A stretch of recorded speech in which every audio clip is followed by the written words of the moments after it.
Okay, I think we're live. I hope we are. And for anyone who's out there, while we still set up, greetings, good morning, good afternoon, good day, good evening, whatever the case may be. I hope you're well. And I'm just finishing setting up here, so let's wait a few more moments, shall we? And after that, we can start the conversation going with regard to this very interesting film, which is called Quantum of Solace.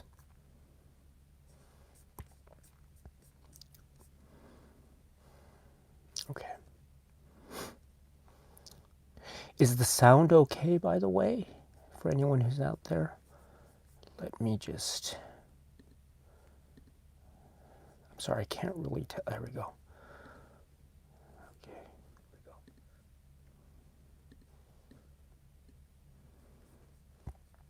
Okay, great. Oh, there are a number of people here already. Great. Bale into Hobbits here. Hello. Kubrick Lover. Hello. Seth. Hello. It's nice to see you. Rob is here. Hello. Martin is here. Tom is here. Oh, wow. Cinematic Letter. Love that name. Sound is good. Thank you very much, Cinematic Letter.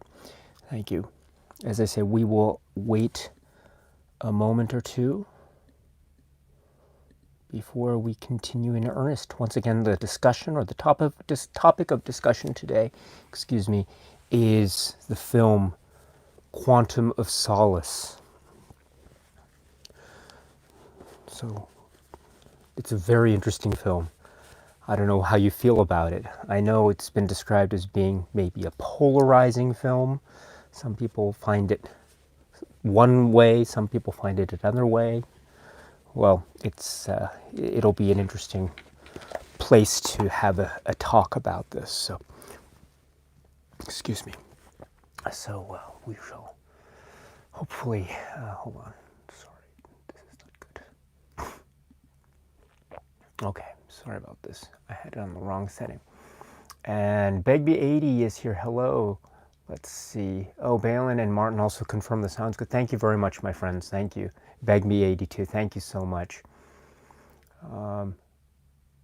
And also the Duke of Funk. Thank you so much. Thank you.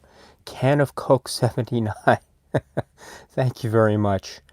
And Melinda McClure. Hello. Oh, our dear friend Melinda. It's nice to see you. Hope you're well, my friend. Thank you very much for your kind message the other day. I very much appreciated that. Thank you. Everyone is well here. Thank you. Let's see. Sculder22 is here. Hello. SJS Films is here. Hello, my friend. Hello. Vaughn is here. Oh, great. Great. Let's see. Yeah, Carl is here. Stephen is here. Stephen is here. So Stephen Venn and Stephen Schrafe is here. It's great to see all of you. It's been a while, I think, since the last live stream, which was the For Your Eyes Only discussion, and we know how that went. But that will, James Bond will return, so the For Your Eyes Only discussion will return. We'll leave it for a few more weeks, and then we'll see if we can pick that one up again or redo it. But so let us wait one last minute, and we will begin in earnest about Quantum of Solace. So it's now 7 a.m., but let's wait another minute or so. So just hold on for a second. So get your comments ready about Quantum, and so I look forward to everything that you have to say, because as I will mention later, this is a film that I have, I am maybe the least experienced with, so, or one of the least experienced with, I should say, so, because of its relatively recent release date. So it's amazing to think, too, that Quantum is, what is it now, 2021? So, what is it? It's 12, 13 years old, is that right? If it's 2008. Yeah, it's amazing. Time flies, but okay. Neil is here. Hello, hello, Neil. Alex is here. Goodbye, Steed. Erwin is here. Mike is here. As always, Wolfgratz. Okay. Okay.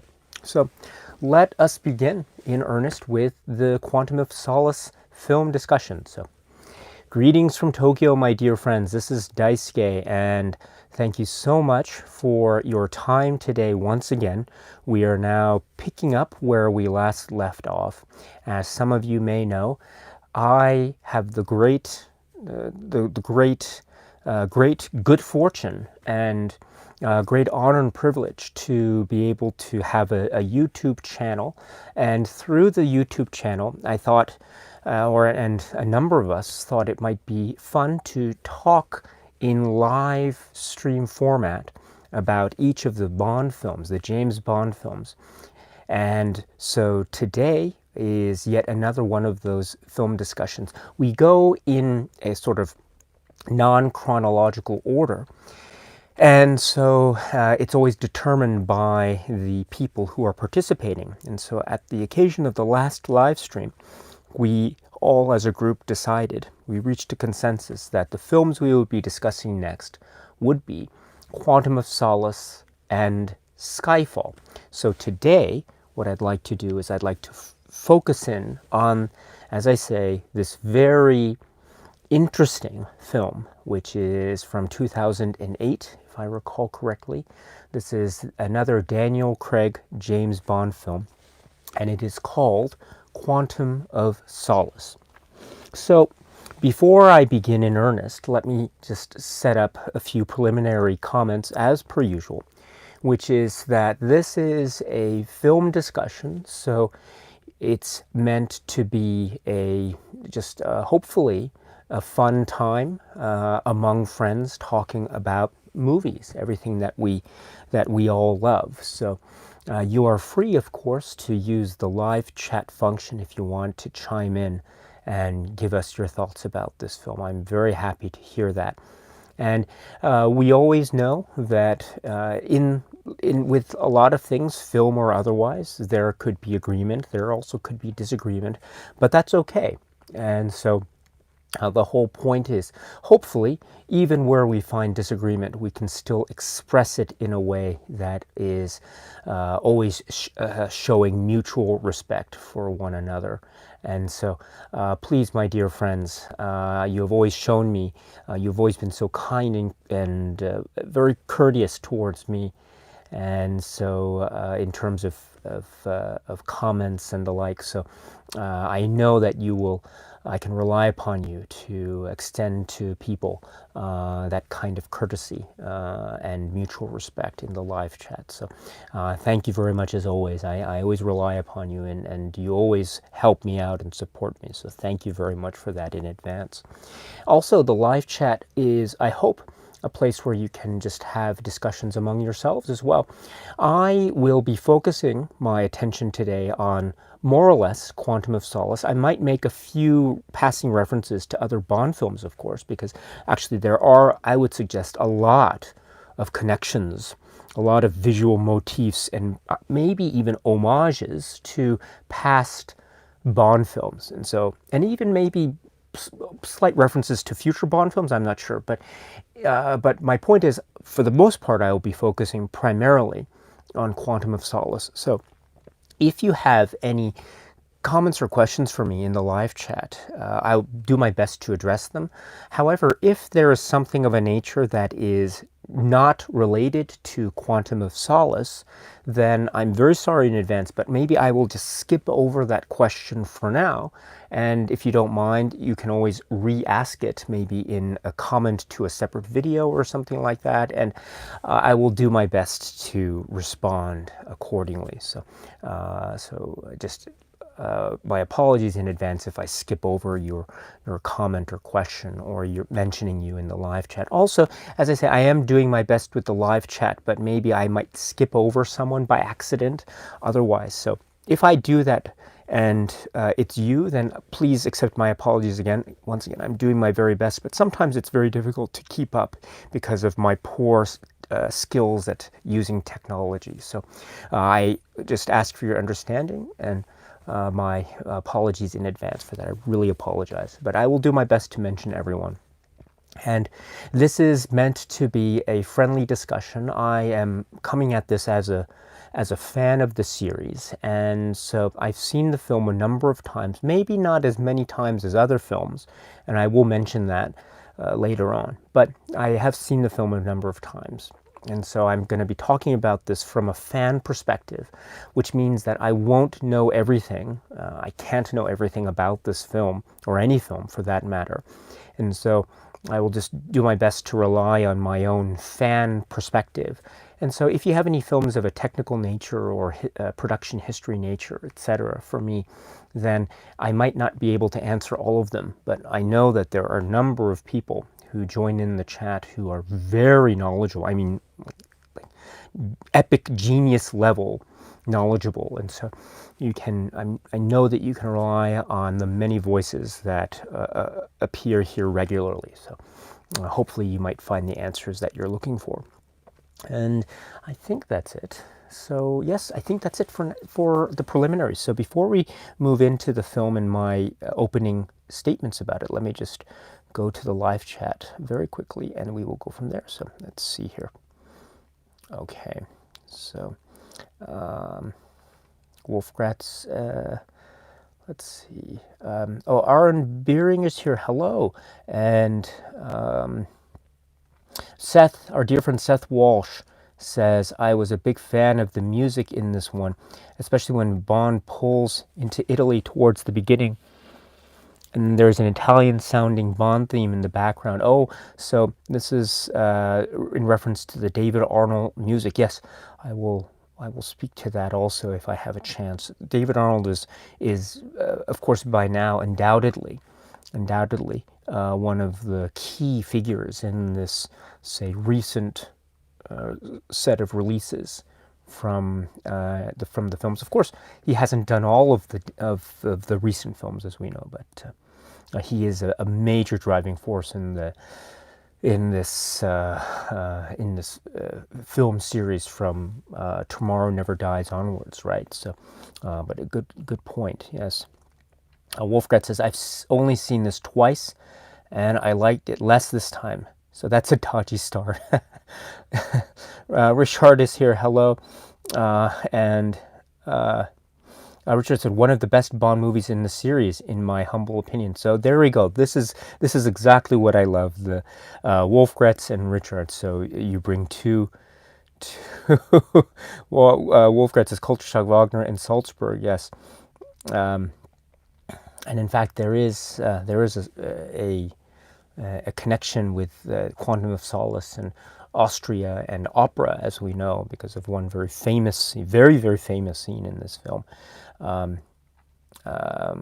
Yes, so Seth continues on. The villains and the women were strong characters.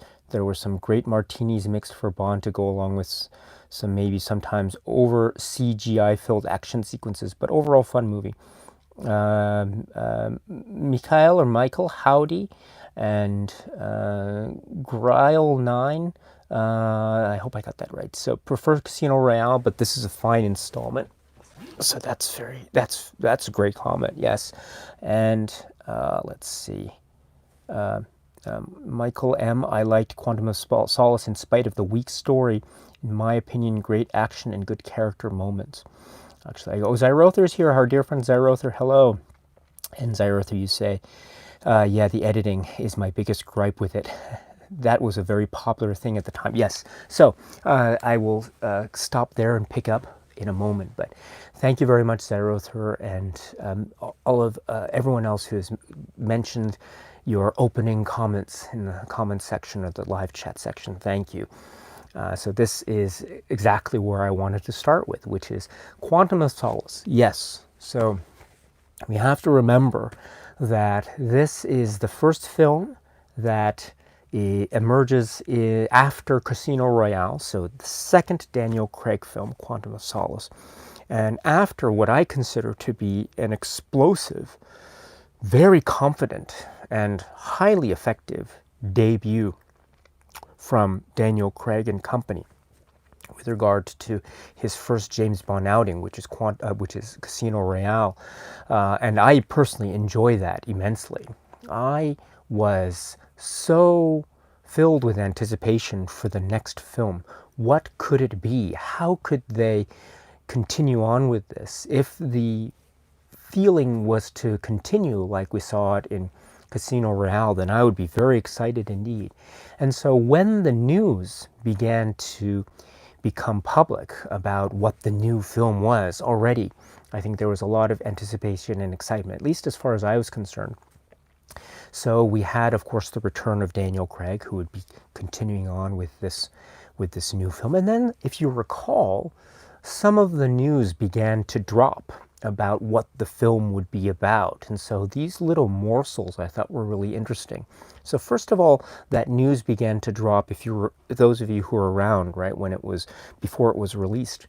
The idea, if I remember correctly, which was that there was the idea that this would be a direct sequel. It would be picking up almost immediately or something like that after the events of Casino Royale. So this was itself very intriguing. And then later we got, I think we got wind of what the title would be, which was Quantum of Solace, which is also very interesting too, because what this means is that it's using a title from a story that was written by Ian Fleming. And as we know, for the most part of the series, up to a certain point, they're starting from, what was it, License to Kill, for example, and then GoldenEye and Tomorrow Never Dies, etc. The films did not rely on Ian Fleming's stories for their titles.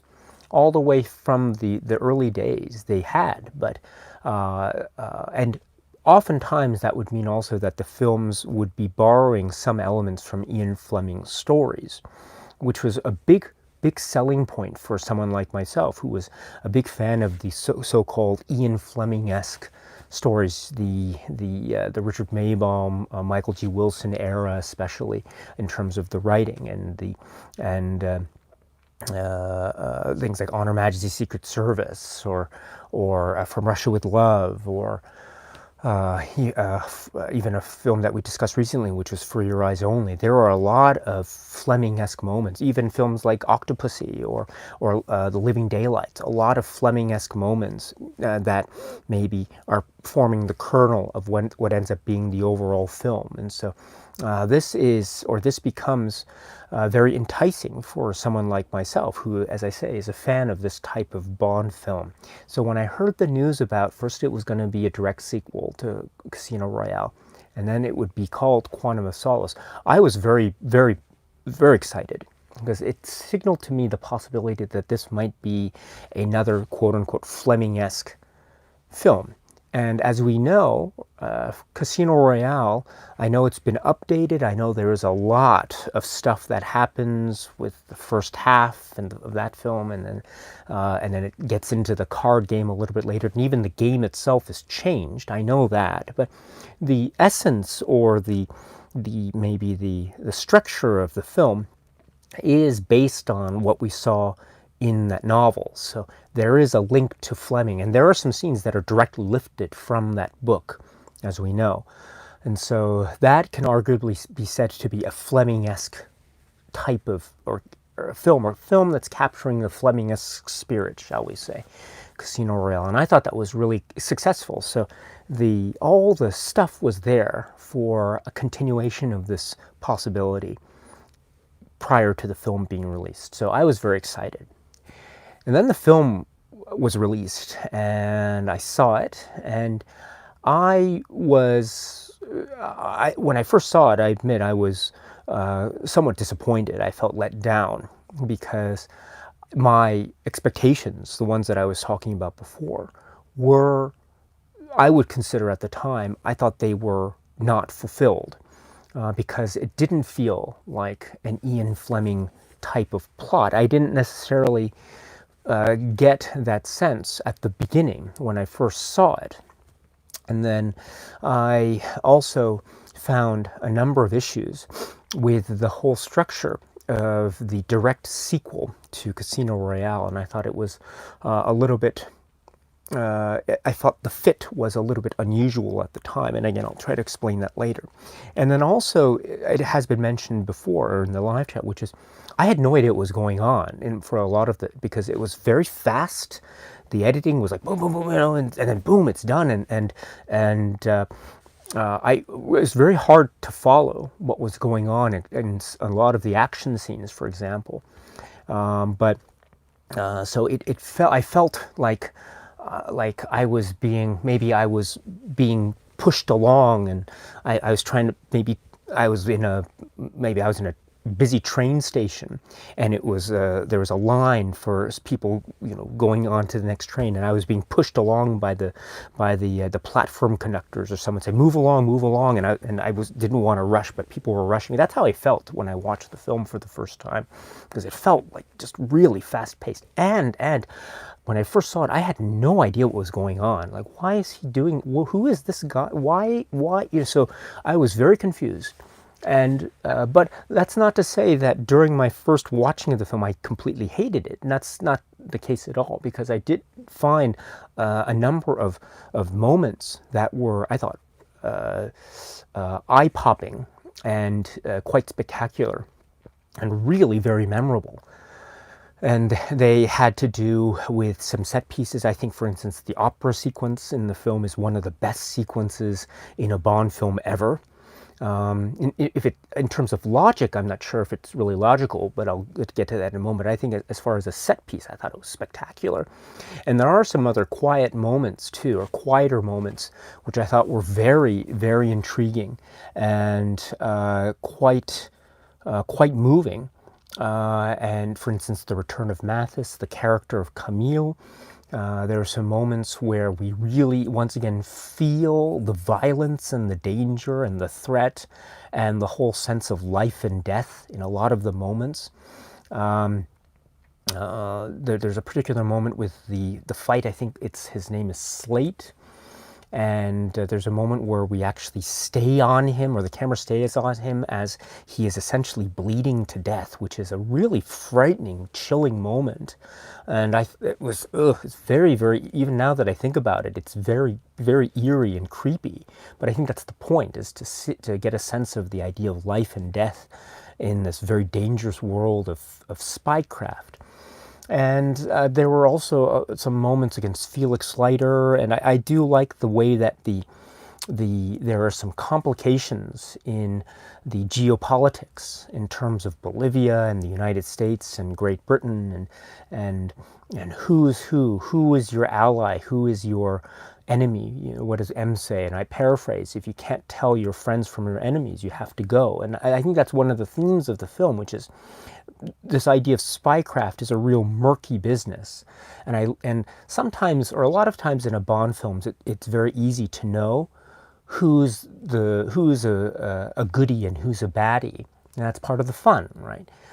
We have allies and we have villains. But sometimes it's not always the case. In fact, perhaps a lot of the times it's not always the case that you can tell who's your friend and who's your enemy. And in fact, sometimes someone who's your enemy one moment can be your friend the next moment, and vice versa.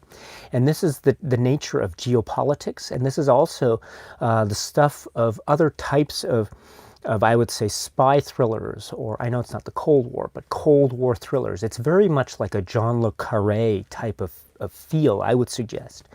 And we do get a little bit of this murkiness of allies and villains in a film like, say, For Your Eyes Only, I would suggest, but not to this extent. I mean, think of the character of Beam and Leiter, and how Leiter is connected to Beam. Beam seems like a pretty much an enemy of Bond, and he doesn't care if Bond lives or dies. In fact, he probably agrees with Green in having Bond be killed, or letting Green kill him, or something. So those allegiances that's pretty murky. Also, this whole thing about Guy Haines and his connections with the British government. what was it? Please correct me if I'm wrong. A special envoy to the prime minister, and also the foreign secretary, and we understand that he's also essentially agreeing with aligning the British government's interests with Green's interests. So that is all very murky territory. And then also there's this idea of M, I think, sending out a capture or kill order against Bond one moment, but then saying, I trust my agent, like a split second later. So this is all very murky. Now, this could be said to be a type of criticism lodged against the film and the structure and components of the film. In other words, the criticism I think can be made is perhaps akin to its high-paced, perhaps overly paced, frenetic editing, too kinetic editing, as some people would suggest. Alongside that, I know a lot of people have also suggested that maybe it's just all over the place. It goes one way the one moment and then the next way the next moment. Sometimes a character is introduced and then suddenly dropped. Sometimes it seems like a plot thread is introduced and suddenly dropped, etc. And so that might explain it. And we do know that this had a pretty, I would say, troubled or difficult production history as far as trying to get the story together. It feels very rushed. So that has to do maybe with the preparation of the story as well as the presentation of the story as well. So who knows? Who knows what the reasons are exactly? We know we've gotten wind of this based on what we've read after the fact, of course. But when we think about the final product, when you think about what it is that we are left with as Bond fans, right, which is the film itself on Blu-ray, DVD, and otherwise, and we can watch and rewatch the film as part of the continuum of the films, what do we make of it at the end of the day? And so I think there is a lot of this mismatch of ideas. There's a lot of stuff that appears and then disappears and then reappears again. There's a lot of stuff that I still to this day have no idea why, what are the motivations, what's going on here. Why does Camille what's the relationship between Camille and Green? I still don't know. They love each other, they hate each other, they love each other. It's like, so there's that, and then there's this whole there's a lot of stuff. Okay, there's a lot of stuff, but perhaps I would suggest too that let me now take a step back again and say, so that was my general impression at the start. But then, as I tried to engage with the film, especially as the later films emerged, I began to see that maybe this confusion and maybe this murkiness could be said to be a kind of strength for reasons that I was alluding to just a few moments ago, which is that this is, in fact, a situation where the world can be a confusing place. Bond's world can be very, very odd indeed, and there can be a lot of strange stuff going on, and a lot of things that, a lot of people that you can or can't trust. I mean, think of the character of Mathis. That is, I think, the textbook example of what I'm talking about. Even at the very end, I still have no idea what his situation was.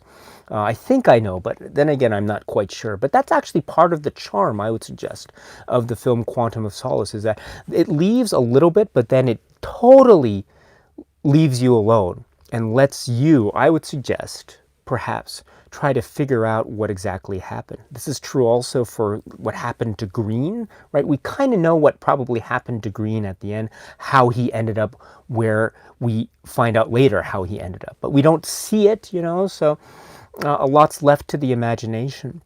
Also, we have a little bit of what the background is with Medrano and Camille and the whole thing with the coup d'etat and Quantum and things, but we still don't get everything in here. So some people might find that as a weakness, and perhaps I feel that way too, and I do go back and forth in how I feel about this film, I admit that. But if I were to go swing the pendulum in the other direction and try to see that as a positive, I can definitely see that as a positive. And in fact, it is arguably more of a turn towards Le Carré, which is an interesting thing too. It could arguably said to be going at both times at once, in the Le Carré direction and in the Jason Bourne direction. So it's both Jason Bourne and Le Carré at the same time, which is an interesting dichotomy if you know Jason Bourne and if you know Jean Le Carré. So,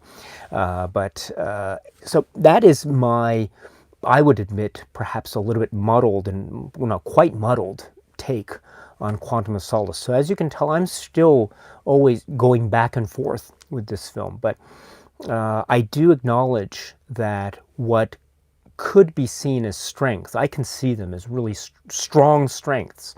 And I look forward to talking about those and other points along the way during this discussion. So that's my general approach, first off, to this film. Excuse me. So before I continue picking up, let's see. So Carl Hayes, going to the live chat here. Carl Hayes, I'm sorry, Cooper Glover says, Quantum sort of makes me think of Mad Max Fury Road with its non-stop action and quick editing. That's an interesting comparison. And there's even this whole thing with the desert. And there's even a shot where it goes, remember in the film Quantum of Solace, where it goes to where we have to go to the hotel at the end, which is in the middle of the desert.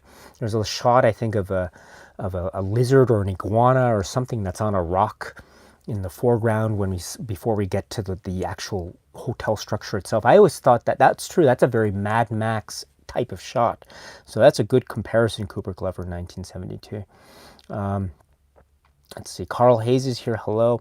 Yes, a lot of comments about the editing here. Erwin continues, yet the editing is terrible. Yeah, so, oops. Give me 1 second here. Let's see, sorry about this. All right, sorry about this, just give me 1 second.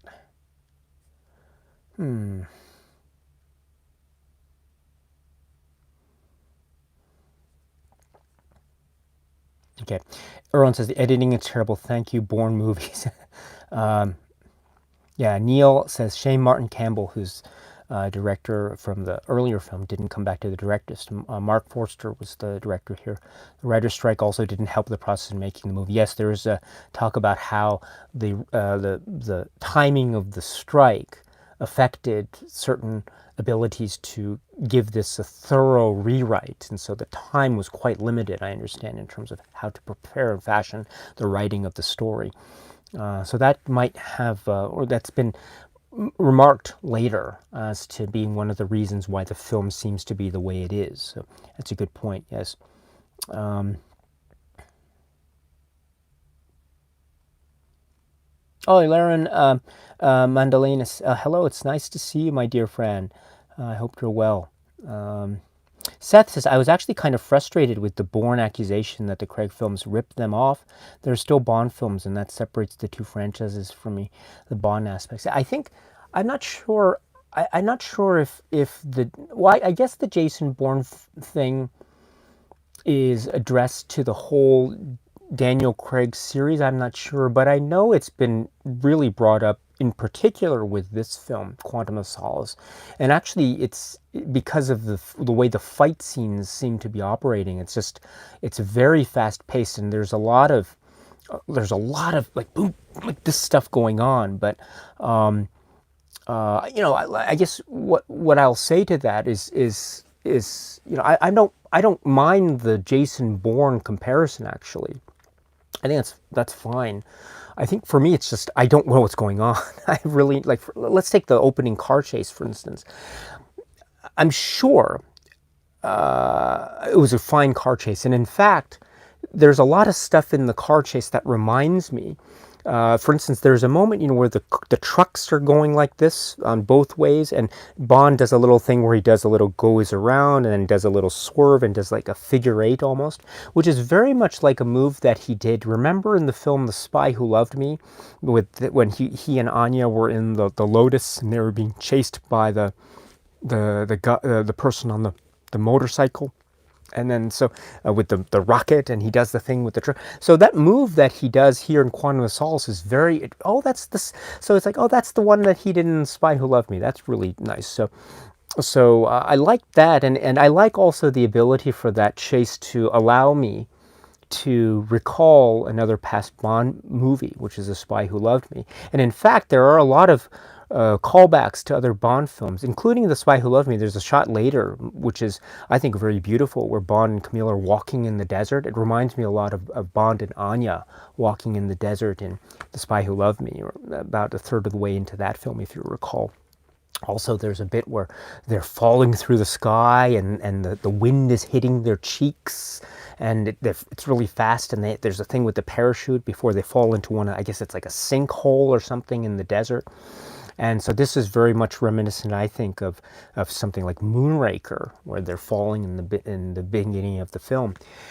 And other callbacks, even when they fall into that little underground cave, that reminds me of Never Say Never Again. What was it? The Tears of Allah, and all that. So that's also interesting. And even the hotel in the desert, in the middle of this desert in the middle of nowhere, that's like that's almost like the opposite, tonal opposite of the ice hotel in Die Another Day. So it's like fire and ice.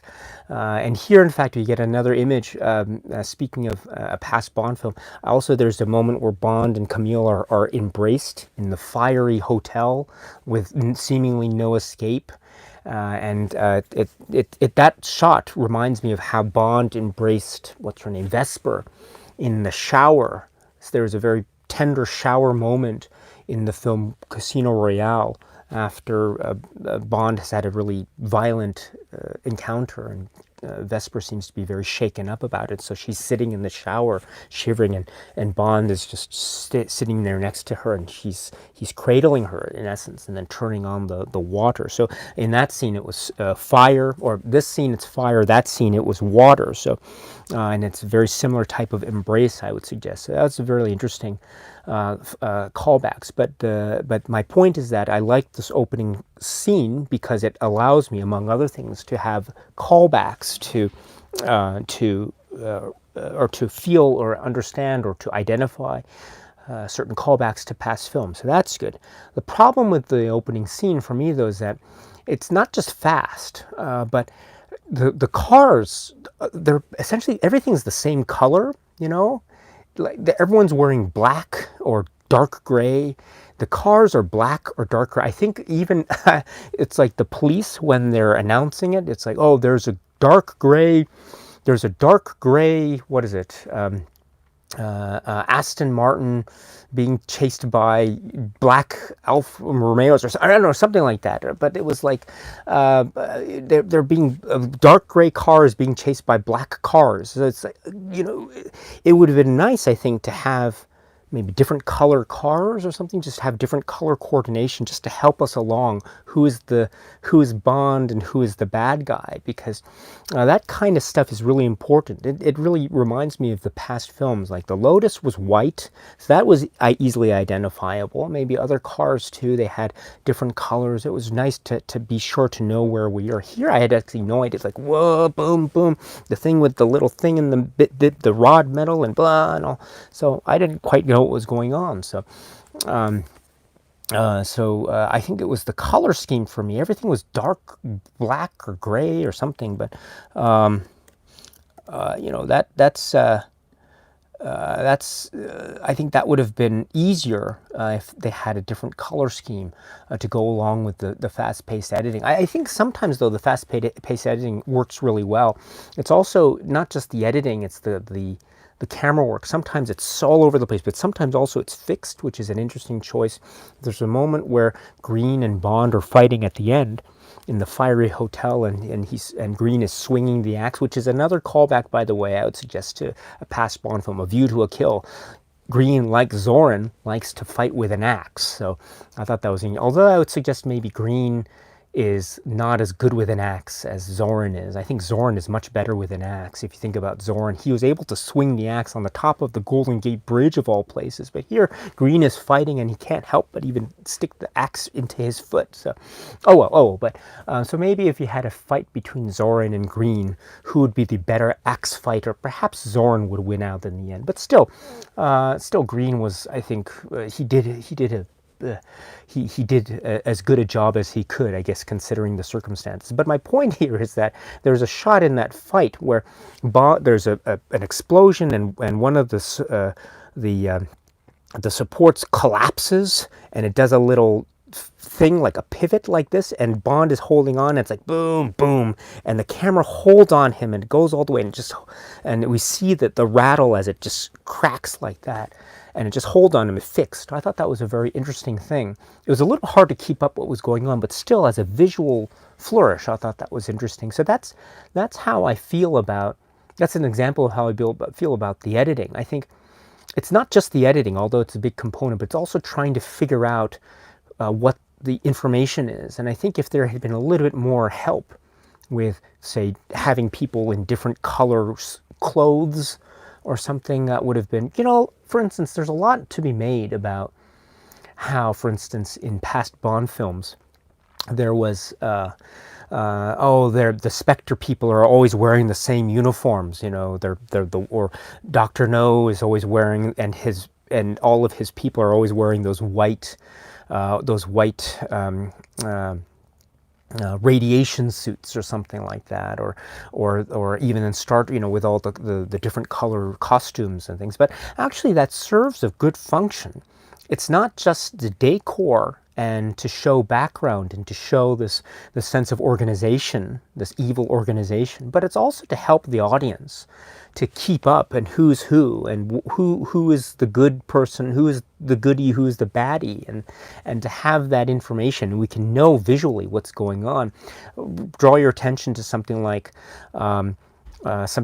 maybe You Only Live Twice. I mean, I think there's a very visual difference drawn almost immediately as to who is the good side, who's the bad side, especially at the end battle inside the volcano with all the stuff, and Tanaka and his men, etc. The same can also be said for something like The Spy Who Loved Me, with this huge epic scene in the tanker. But we need to know who's on the good side, who's on the bad side. So we have everyone wearing those bright red, I think they were red, right? Those suits, which seem very, I think, illogical if you think about it. If anything, you should probably have maybe something more camouflage, but you have these bright red things, but it serves a function too, because it helps us to distinguish who's on this side, who's on that side. And so everyone who's wearing dark blue or white is on the good side, and everyone who's wearing red on the bad side, except I guess for the commander of the Stromberg tanker, if I recall, he wasn't wearing red. He was wearing like a naval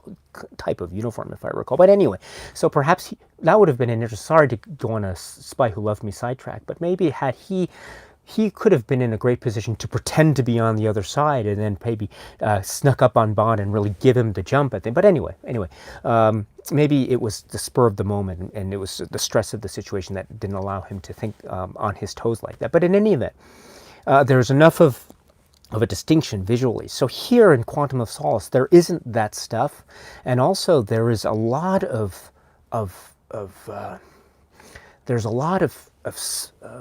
like when it's a certain tone, more or less it becomes the same tone. More, like if you have something fights in the desert has this orange tone to it, orange, yellow, bright tone to it. So what do you do to that? You add a little bit of visual distinction by having the people in the uniforms, the corrupt officials, Medrano and his men. But then you add to that fire. So fire is an orange thing. So fire on top of the orange tone of the desert, it still becomes this monotone thing visually. The same thing too with the other scenes when it's dark or shadow, gray, black, off-white. So it's I would suggest there's a lot of the same toneness going on in each of the blocks of the film. So it sometimes becomes very difficult. Even a simple shot like when they go back to London, and if you recall, this is one of the, I think this is perhaps the only situation where we have a film, a James Bond film, where we have a scene in London and it actually rains, I think. Has there been another scene in a Bond film where it's in London and it rains? I don't remember, but this is one of the few of those, I would suggest. But in any event, even in that scene, it's hard to tell what's going on because it's raining, it's drab, it's gray, the sky is black, it's dark, and even the cars are like black and and people are wearing black, and so it's like who's who, what's going on? So just give me a little bit of maybe red or blue or something, but So this is just to say that it's hard to figure out what's going on and who's who. It would have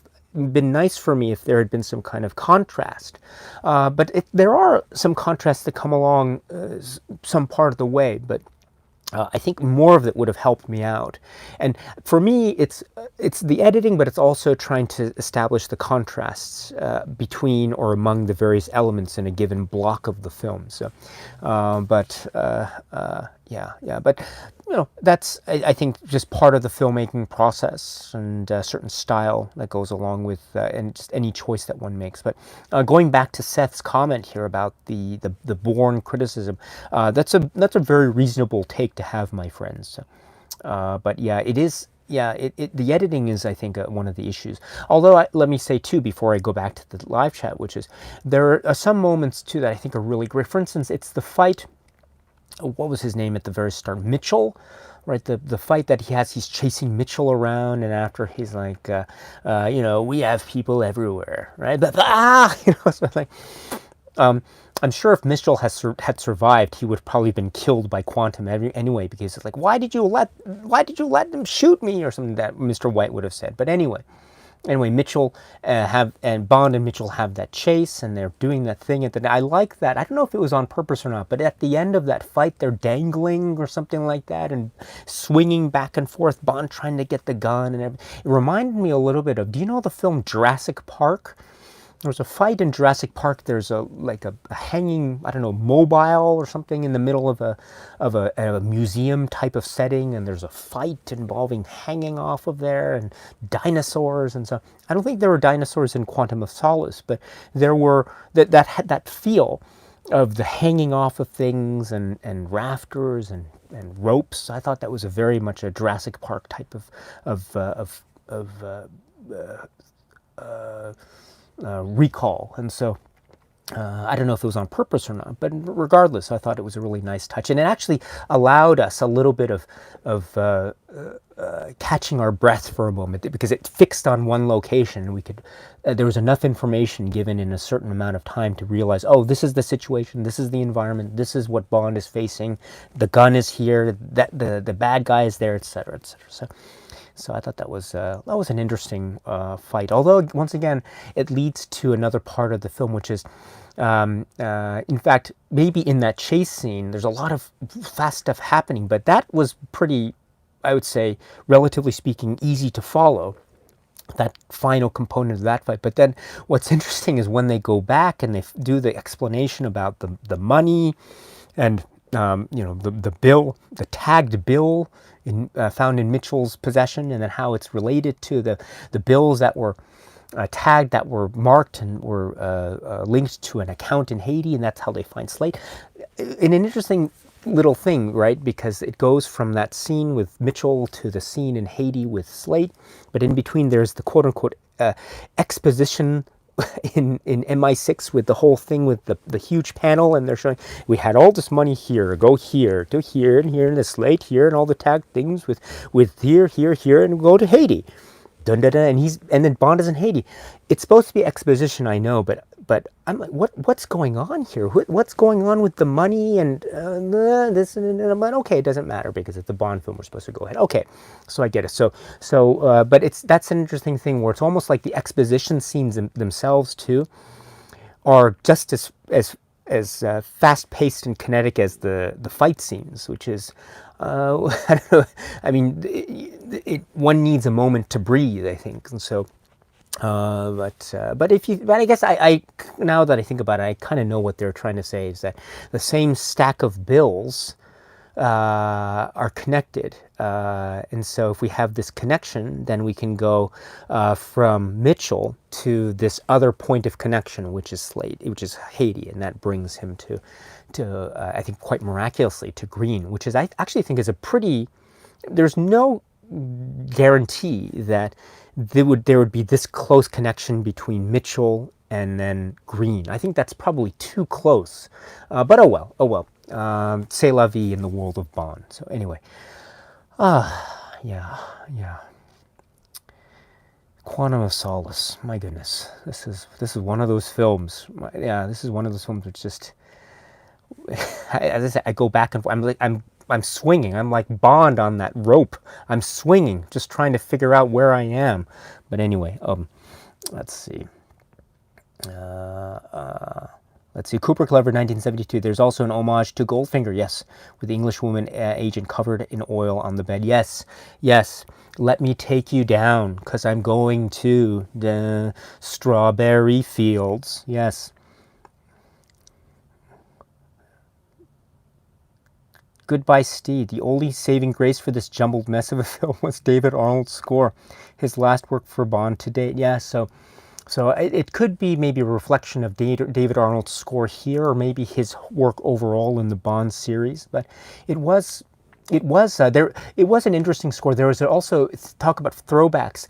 Do you know at the in the hotel climax at the end when Bond is trying to get Green and he's on the roof for Green is running away, and it has that nice musical cue which is dun da da da da da da da da da, which is a very similar refrain of notes that we heard in the film You Only Live Twice. You know, the fight in the docks at Kobe, the Kobe dock fight. There's a little motif that John Barry uses, which is dun dun dun dun dun dun dun dun dun. So it's the same sequence of notes that is heard in that particular moment. So I like that. David Arnold does a little throwback in musical form to John Barry and to You Only Live Twice, as well as to other scenes. And this is very true during David Arnold's era. There's a very striking one that he does in Tomorrow Never Dies, and so when we talk about that film sometime in the future, I'll try to remember that. But good point. Goodbye, Steed. Let's see. No, Henoch is here. Hello. Yes. Yeah, Wolfgang. She was a filing clerk. Poor soul. Yes, we're talking about Fields, and she was just gathering reports, right? Or what did them say, or something like that. So in a sense, Fields is kind of like Moneypenny. Because it's like saying to Moneypenny, go out and intercept this guy at the airport and make sure he goes on the next flight back to where he came from. That's what essentially what Fields was, I think. So to see what happens to Fields during this film it's like, imagine if that happened to Moneypenny. And that actually brings home the point, I think, much more horrifyingly as to what happens to her and how she ends up where she ends up. It's quite creepy, actually. So, yeah, and it's also a recalling or a callback, of course, to Goldfinger, as Cooper Glover 1972 reminds us. And so that's another example of the callbacks, you know. So, except this time it's oil, which is another interesting thing too, because there's all this thing about is it oil? It's not really oil, it's water. But in fact, it's oil here. So I don't know. Well, I guess you'd have to have it oil, because if you wanted to do the same thing to her in water, you really couldn't, because water would just wash off, I suppose. But anyway, so oil. All right. Yeah. But the whole point of the film is it's not oil, it's water. Water is power. And so this is, of course, I think it's been referenced to as well, the connections between the idea of water as being the source of power here in this film, and recalling films like, say, Chinatown. And so, which I think is a really powerful thing, you know, the idea of controlling an essential resource and exploiting it to your own ends. And that's what the whole plot of Green and Quantum is to control the water supply here in Bolivia, at least. What is it, 60% of the water supply they control after they hand over, or they assist Medrano in his essentially coup d'etat to take over the government. And then they demand that he signs over the rights to this desert.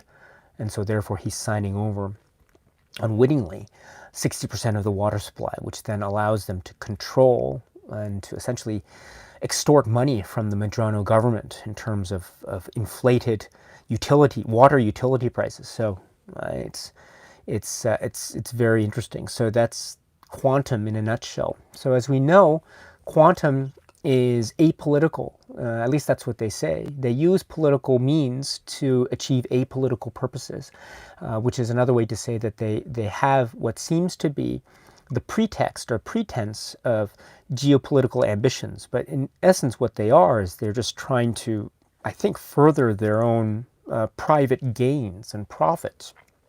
And so that's very much like Spectre, which is the idea of using geopolitical pretense in order to achieve their own personal gains. I mean, that was Blofeld in a nutshell. And I think that probably makes quantum and what we see happen later in the Craig era with especially the film Spectre. And I think that makes the connection between quantum and Spectre even more palpable, perhaps, and more believable. But still, we have Green, who is using certain covers as companies as a front. Green Planet, which is very much like the very philanthropist type megalomaniacs that we see in films like Die Another Day, or even A View to a Kill, or things of that, or even Moonraker and Drax, etc. So we have Green in another line of this, but we'll talk about Green and the villains in a moment. But first, let me just finish off, or just continue on with the live chat. Let's see, Callum. Oh, I'm sorry. Before I go to, her name is not given. I think Strawberry Fields, but according to the credits, the end credits, her name is Strawberry Fields. So that's interesting. Yeah.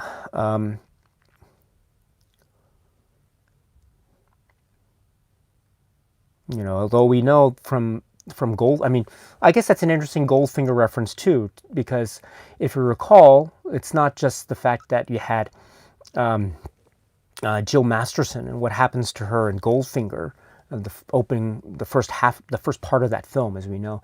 But even in that sequence in Goldfinger, which we'll talk about later, there is a connection to the Beatles, right?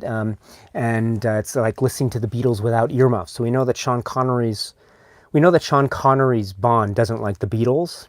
And so if that's the case, and if there's continuity between Bonds and Bonds and Bonds, that means Daniel Craig's Bond probably doesn't like the Beatles either.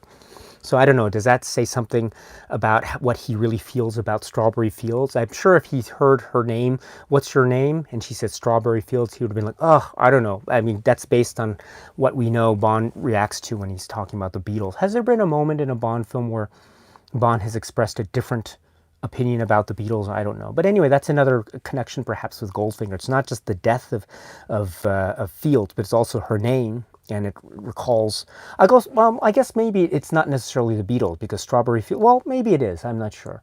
Maybe I'm thinking too much about this. But anyway, let's think about it as a Beatles reference and then move on. So there's the Beatles reference and also the death.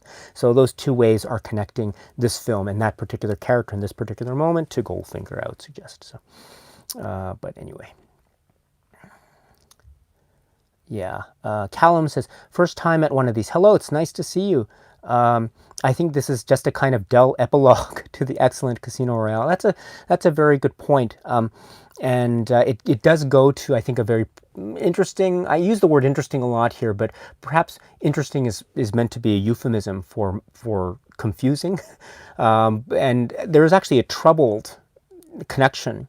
Well, not, maybe troubled is the wrong word. There's actually quite a muddled relationship, I would suggest, that this film has with Casino Royale in terms of its sequel status. But let's hold on that for a moment, and I'll just try to get through this chat before we move on to that. But that's a great point, Callum.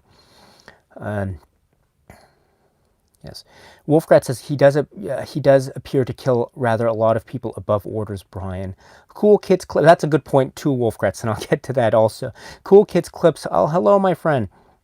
Kubrick Lover says, I don't know why Giancarlo Gianni was just left in a dumpster. Oh, so you're talking about Mathis, and Bond saying he wouldn't mind being left in a dumpster.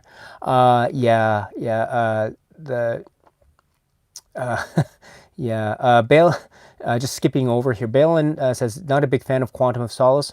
Daniel Craig was still great. Action sequences were spectacular. I think the main problem was that the plot was too convoluted. Yeah, it's the plot and also the way that information is given to us. It's just like, what's going on? Yeah, it's like we're left. We're left trying to keep up. It's just running ahead of us and just trying to keep up, because it's going so fast. It's like the at the end with the gun barrel, You know, the gun barrel at the very end of Quantum of Solace, it's so fast. Like, da-na-na-na-ba-na-na, Quantum of Solace, 007, da-na, credits, da-da-da-da-da, you know, it's just so fast, yeah. But if it just brought it down a little bit, just a little bit, that would have been really great. You know, I think we didn't I don't know if we mentioned it, but you know, GoldenEye, the film GoldenEye and Pierce Brosnan, his voice was altered, right? It's very noticeably deeper in a lot of scenes. He says, you know, when he says "you first," it sounds "you first." So I probably, am I right? Did they bring his voice down in post a little bit? But my point is that if that's true, then if they had brought this film's pace down like a second or even 0.5 seconds, I think that would have been really helpful.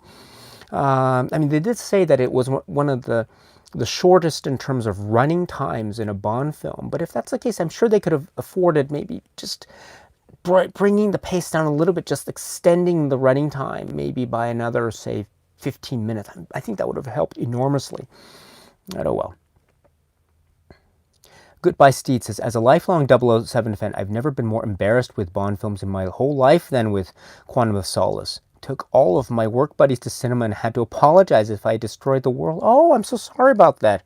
Oh, well, you know, but I do think that there are a lot of positive things about it.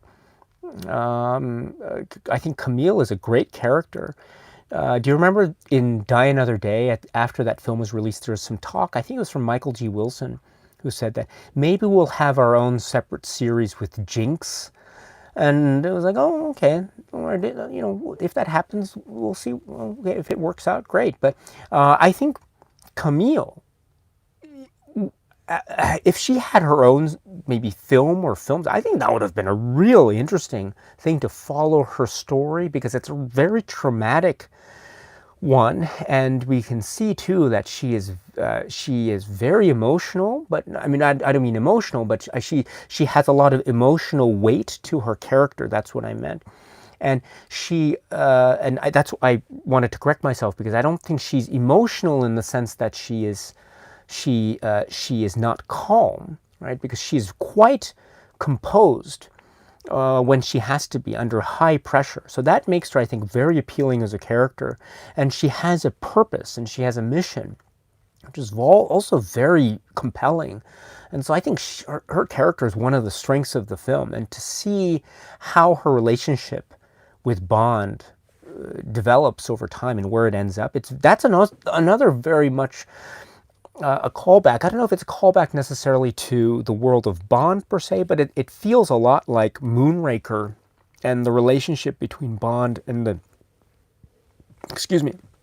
one of the main relationships in that book Moonraker, not the film, but the book Moonraker. And so I do like that. Maybe that is a very Fleming-esque moment. I don't know how the Camille Bond relationship ends in this film. But my point is that Camille, I think, is a very strong character, and it would have been so interesting maybe if, I don't know if it wouldn't have happened, I know, but if it would have been, well, let me put it this way. I think if we're to compare all these characters, I think Camille comes up one of the strongest. And her story and how it is fulfilled is very strong.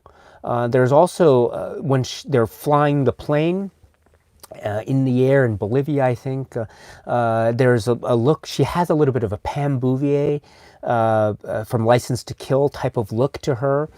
And so she has that strength, and I think that's very much, it helps her character and helps us, the viewer, to identify with her. And also she has some weaknesses in terms of her own traumatic experiences and how it makes her very vulnerable at some key moments, and how she shows her vulnerability, especially at the end when they think that they're going to die in this fiery inferno. That is a very powerful moment, and I think it's due to Craig, but it's also due to Camille as a character. Wow. So I thought that one of the strongest allies, I think, in any recent Bond film. Olga Kurylenko's performance is fantastic, really fantastic, and she's supposed to be a Bolivian agent, but I think the information is that her mother was Russian, and so that's an interesting tie-in. So right, and so that's I think that adds a certain sense of, shall we say, I don't know if gravitas is the right word, but there's a certain way that the actress herself is linked to the character of Camille. So that's really good, and the way that her scenes play out when General Medrano's there, who is oh my goodness, Medrano, what a piece of work he is, right? But the idea here is she wants revenge so much for what this man has done to her and her family and her whole life, and so. And she had her moment too. But what does Bond do? Bond just boom, like prevents her from doing what it is that she wanted to do with Medrano in Haiti. There, had she been able to kill Medrano there before Bond intervened, maybe that would have been the end of the film. Who knows? But anyway, Bond intervenes, and then she collapses or passes out, and he just leaves her there and walks away. Okay, but. What was I saying? So Camille, yes, I think she's one of the strengths of this film. So I do think the film has a number of strengths, but it does have a number of weaknesses too, and I acknowledge that fully.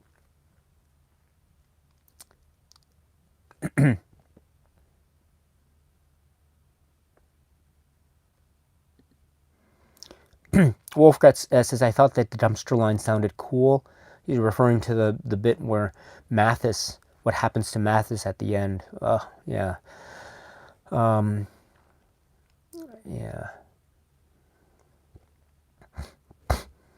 Erwin says, when M takes away his privileges in the hotel and after Bond escapes, she immediately protects him. He's my agent. Yeah, I know. What's going on? Why is she? And it's like a capture or kill. So she's perfectly happy to see him die. But still, he's like, he's my agent. I trust him. Find out, follow him. Huh? I know. Yeah. And he says follow him, but actually, does Tanner really follow him? Because we never see Tanner or M again until the whole thing at the end with what happened. Vesper's boyfriend. So they didn't really follow him, I think. But anyway, oh well. Maybe this is saying something about how Tanner is as a field agent or something. I don't know. Was it Tanner or someone? I don't even remember. But anyway, maybe it was someone else. I'm just thinking it's Tanner. But Tanner does do a great looking at monitors expression really well. I mean, I think, and I'm very serious here. When there's a moment where it's the opera scene. Tosca and dun dun dun dun, and then and he's looking at the screen. It's like, oh, it's Guy Haines, So that's some real Tanner moments there. So I do like that. I do prefer. Actually, we're talking about strengths of the film, and I know that Skyfall is often considered to be the stronger film critically and in popular opinion, and I can go along with that. But if we're talking about Tanner moments, I think this moment with Tanner. It's much stronger than, say, the Heineken drinking moment of Tanner in Skyfall. But that's a conversation for another day. Let's see. Into Gray is here. Hello, my friend. Hello. Yes. Richard says, love the quick shots of Craig's eyes in the Aston before all hell breaks loose. The tracking shot over the lake. Yes, that's a very beautiful moment. And it cuts. There's some, yeah, you're right, and then the shadow, and then, yeah, that's a really good moment, and then boom, and then time to get out, yeah, so it's yeah. Oh, and the theme song too. We'll have to get to that in a moment. Yeah, don't let's not forget the theme song. Yeah, wow. Let's see, Rob, Tap Scott, 123 Rock fan.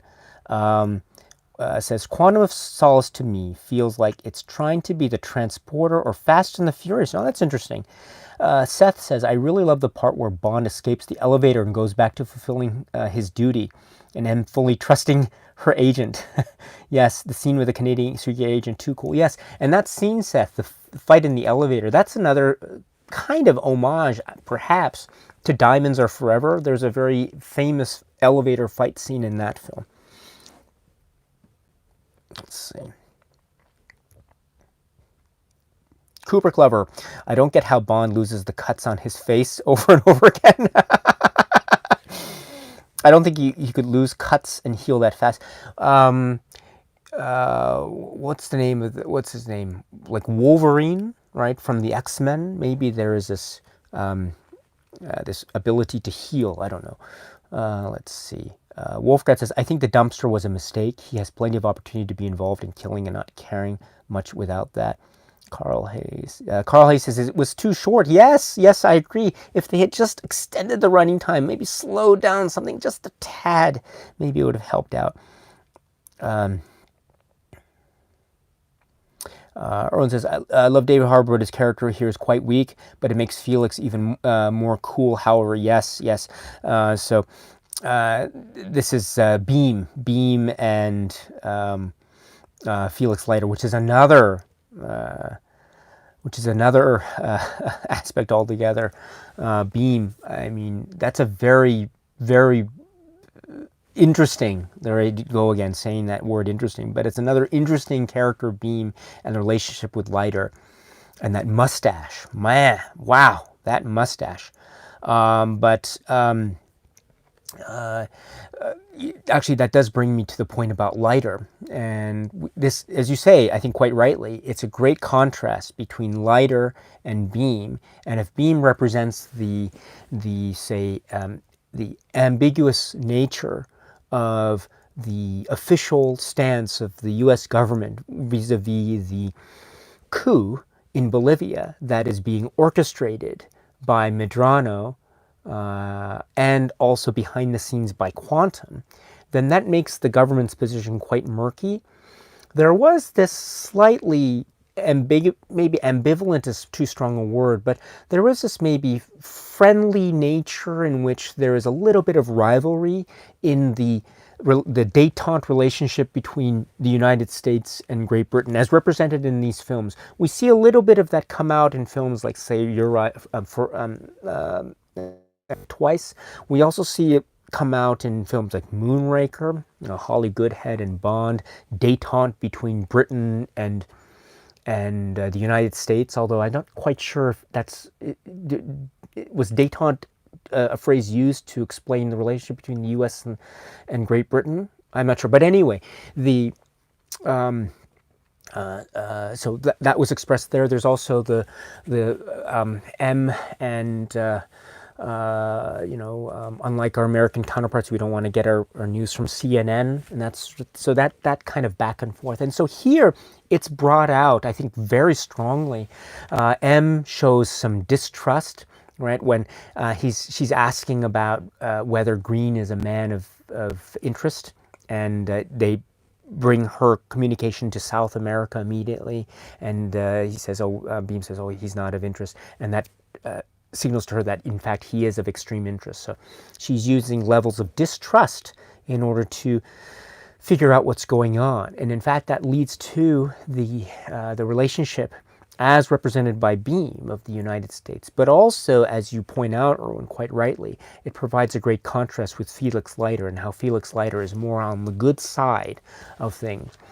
Because he is now, more than ever, very obviously an ally of Bond. We saw a little bit of that ally relationship established, of course, in the earlier film Casino Royale, and now we have established it here again. By the way, that's one of the things that I think is a little bit problematic in terms of the sequel relationship between Casino Royale and Quantum of Solace. We're led to believe that the events that are happening in Quantum of Solace are occurring perhaps maybe a few days, weeks perhaps, after the end of Casino Royale. So a lot of stuff happens. And it's, on the one hand, Quantum of Solace is supposed to be this direct pickup immediately after the end of Casino Royale. But if that's the case, then there's very little time that elapses between the end of Casino Royale, when we understand that at the end of that film, or around the end of that film, Leiter is actually pursuing Le Chiffre, and much appreciated brother. That's what he says. And I think that's the last time we see him in that film. But then we're meant to believe that maybe a number of days or weeks later, he's suddenly assigned to beam in South America. So, well, maybe that's not outside the realm of possibility, because, again, he's working for the CIA, and maybe assignments can change very quickly at a moment's notice. But another thing that's very problematic, too, is that Mathis, too, right? He's being essentially tortured by the British government at the end of Casino Royale, but then we're meant to believe that a couple days or weeks later, he's not just exonerated, but he's also given a house.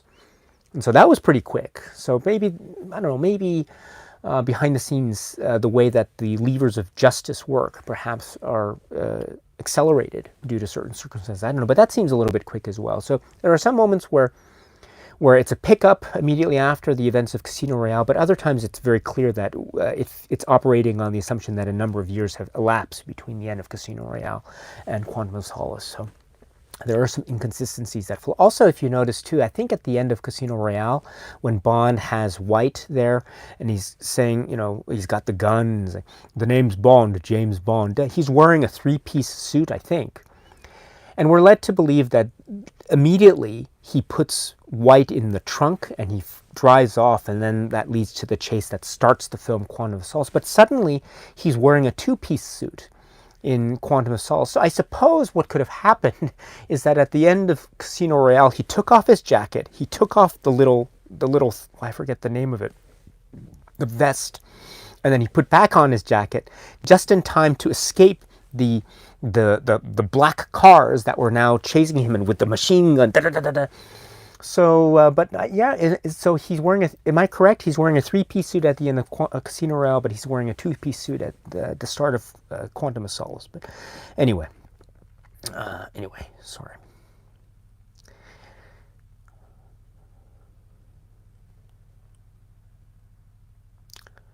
Let's see. Username says, I love the spectacle of these movies. Yes, there is a level of action and spectacle, that's for sure. Definitely. Seth says, classy amounts of dust and blood on Bond, always never too dirty. Yes. Cooper Glover says, I don't know if I found the energy villain guy that incredibly threatening. Also, I don't know if I buy the story of the main Bond girl all of a sudden telling about the killing of her family and managing to meet up with him again. But I was rooting for his death at the end of the film. Talking about Green. Yeah. Oh, yeah. There's a certain sliminess to the character of Green. I think it actually works very well, and it, as you say, it makes him so villainous and so and there's there's a real danger, and you can see this even in the scenes between him and Camille. There's the whole party that's happening in the second half of the film, and there's a moment where she and he are alone on a ledge, and you could tell that he's really about to push her over, which is really creepy. But anyway, yeah. Let's see. Henoch says, when I saw Skyfall for the first time, I felt confused, but after watching it again and again, I can see it's a fun romp. So we'll talk about Skyfall very soon, my friend. Yeah, good point. Very good point.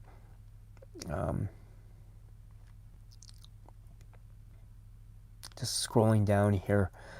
Yeah, Cooper Clever says, when Bond is flying that cargo plane, it seems to be an echo of the cargo plane in Afghanistan in Living Daylights. Yes, I agree. Yes, especially there's a moment where it tips over and you see some boxes or something, cargo fall, which is very much like that whole net of cargo. It's the net of opium bags that falls in that sequence in The Living Daylights, excuse me. So I agree. Jared is here. Hello. You say not going to be here for long, but I think this is an all right film, not the strongest film in the Craig era, but I don't mind it. Yeah. Kevin is here. Hello. Yes, not sure if it's been mentioned, but the opera scene is spectacular in this movie. It builds tension with loud noise, then releases it with silent actions. Kevin, I have been referring to it, but I didn't go into it in detail, so this is a good point, and I do agree with you that it is spectacular. So thank you very much for this. I will now just share a few comments about what I feel about this. I think that if all the stuff so far, and I go back and forth, very much like this, the way that the plot unfolds in Quantum of Solace. It just goes here, here, here. So maybe that's a great reflection about how I feel personally about the film. I don't know, but one thing is almost always constant is my appreciation for this particular sequence. It's what is it? It's in Austria, right? And so, and it's during a performance of Tosca, and in particular, there's a scene where we have the people in the audience, and we are led to believe that this is the way that Quantum carries out its meetings during opera performances. And Bond is able to listen in on one of these meetings, and we get a little hint about who these people are, and they seem to be connected with various governments around the world. There's one who is, I think, a former member of government in the Soviet bloc, but now he has Siberian energy control. And there's Guy Haines, and there's Green, of course, and other people. And so this allows for Bond not just to listen in, but to be able to identify who these members are of Quantum. So, all the stuff about how Bond is a loose cannon, and how he doesn't do his job, and I mean, I don't know. I thought that he actually did a really great job here in trying to figure out who's who, and so at least giving that information to Tanner and M. So, but anyway, so this is a very interesting sequence too, because it's also cut in a type of montage. The villains of this superpower organization, the secret organization of villains, are meeting in this essentially place that you least expected, which is out in the open, out in the public, during an opera performance. And then, but Bond, unfortunately for them, infiltrates and is able to listen in, and not just listen in, but figure out what's going on. So there are a number of very clever things. There are a couple of illogical things, but there are a number of very clever things that happen here. Okay. So first, it's the way that Quantum meets. I don't know if this is true for all of Quantum's meetings, because I haven't seen another Bond film where I've seen a Quantum meeting. Unless if you count Spectre, maybe, as being a Quantum meeting. I don't know, maybe some of those people in Spectre were members of Quantum. I don't know, but here's the only time we get one of these meetings, these secret meetings, but it's held out in the open. Now, perhaps that's a very clever thing, although maybe it's too clever by half. I'm not sure about opera etiquette, but as far as I understand it, it's probably bad etiquette to talk during an opera performance. I can understand Green being able to do this because I think he has his own private box, so that's okay. But the other people who are attending the Quantum meeting are out in the open, or out in the, I guess, the amphitheater seats. And if that's the case, they are sitting and they're watching the performance together with other people in the audience, but they are talking. And so if you've been, I don't know, it's like going to a movie theater and watching a film, and the person next to you is like talking, I'm going to transfer all the funds to our, to our Siberian interest. Done. If someone's talking next to me about like their, adding how many more pipeline do we need? Bolivia is our prime interest. Maybe we should move our focus to the Canadian project. If someone's talking next to me and then suddenly mentions something about the Canadian project, I don't know, I'll still notice it. So perhaps that's probably not the best place to have their meeting. I kind of understand the purpose, but still, people can still hear what you're saying. But anyway, and it's not just that, it becomes noticeable. You can always remember the person sitting next to you really noisy during a performance of something, and it always sticks in your mind. So perhaps later down the line, maybe someone who's sitting in the audience might remember, oh yeah, they were talking about the Canadian pipeline. What was, or not pipeline, but the Canadian interest. What was that? Who knows where it could lead to? But anyway, that's one of the illogical things. Maybe that was probably the reason why Quantum collapsed at the end. Maybe they thought they were too clever by half. I don't know, but that's I think a minor point. I think the more spectacular aspect is the fact that we do have this organization that's meeting, and it's global, and it's highly influential, and it reaches into the upper echelons of power. We understand. And it's very wealthy. There are a lot of funds. They can do things at a moment's notice. And Mr. White is a member of this organization as well. So this is also very key. And he's alive too. That's a very key. And we don't know what happens to him by the film's end, because this is, I think, the last time we see him on screen in this film. We will, of course, perhaps see him maybe in a later film. But anyway, as far as Quantum of Solace is concerned, this is where we last see him. So this is quite dynamic, and you have the music of Tosca and the whole very vivid production values, etc. So this is great, and you have more expressions of Green and how he seems to be, perhaps above all else, the most powerful in this group, because he's not in the theater seats, but he has his own box, and he's got his feet up, and he's got his leader. He's almost like number two, he's got that, I don't know if he's got the Blofeld vibe. He's got more of the Largo vibe, if you know Thunderball. So he's got that Largo feel to him. And in fact, he feels a lot like Never Say Never Again Largo, in terms of he seems to be just, you never know what's going to happen with him. But okay, so that sets the stage, right, for the continuation of this brilliant scene, because it allows Bond to do something which I thought was really clever, and in fact, it's an echo of what I thought was really great about the Bond that we saw in Casino Royale. Bond is able to use a distraction in order to be able to fulfill his ultimate purpose, which is to get at the secret, or to unravel, or to try to reveal further information. Let me repeat that. He uses a distraction in order to get at his ultimate goal. He did this really successfully in examples in Casino Royale. Remember the bit where he drives the car in the parking lot into the fence, or he backs it up and he crashes into the parking lot, and all the car alarms go off, and that makes all the people go out.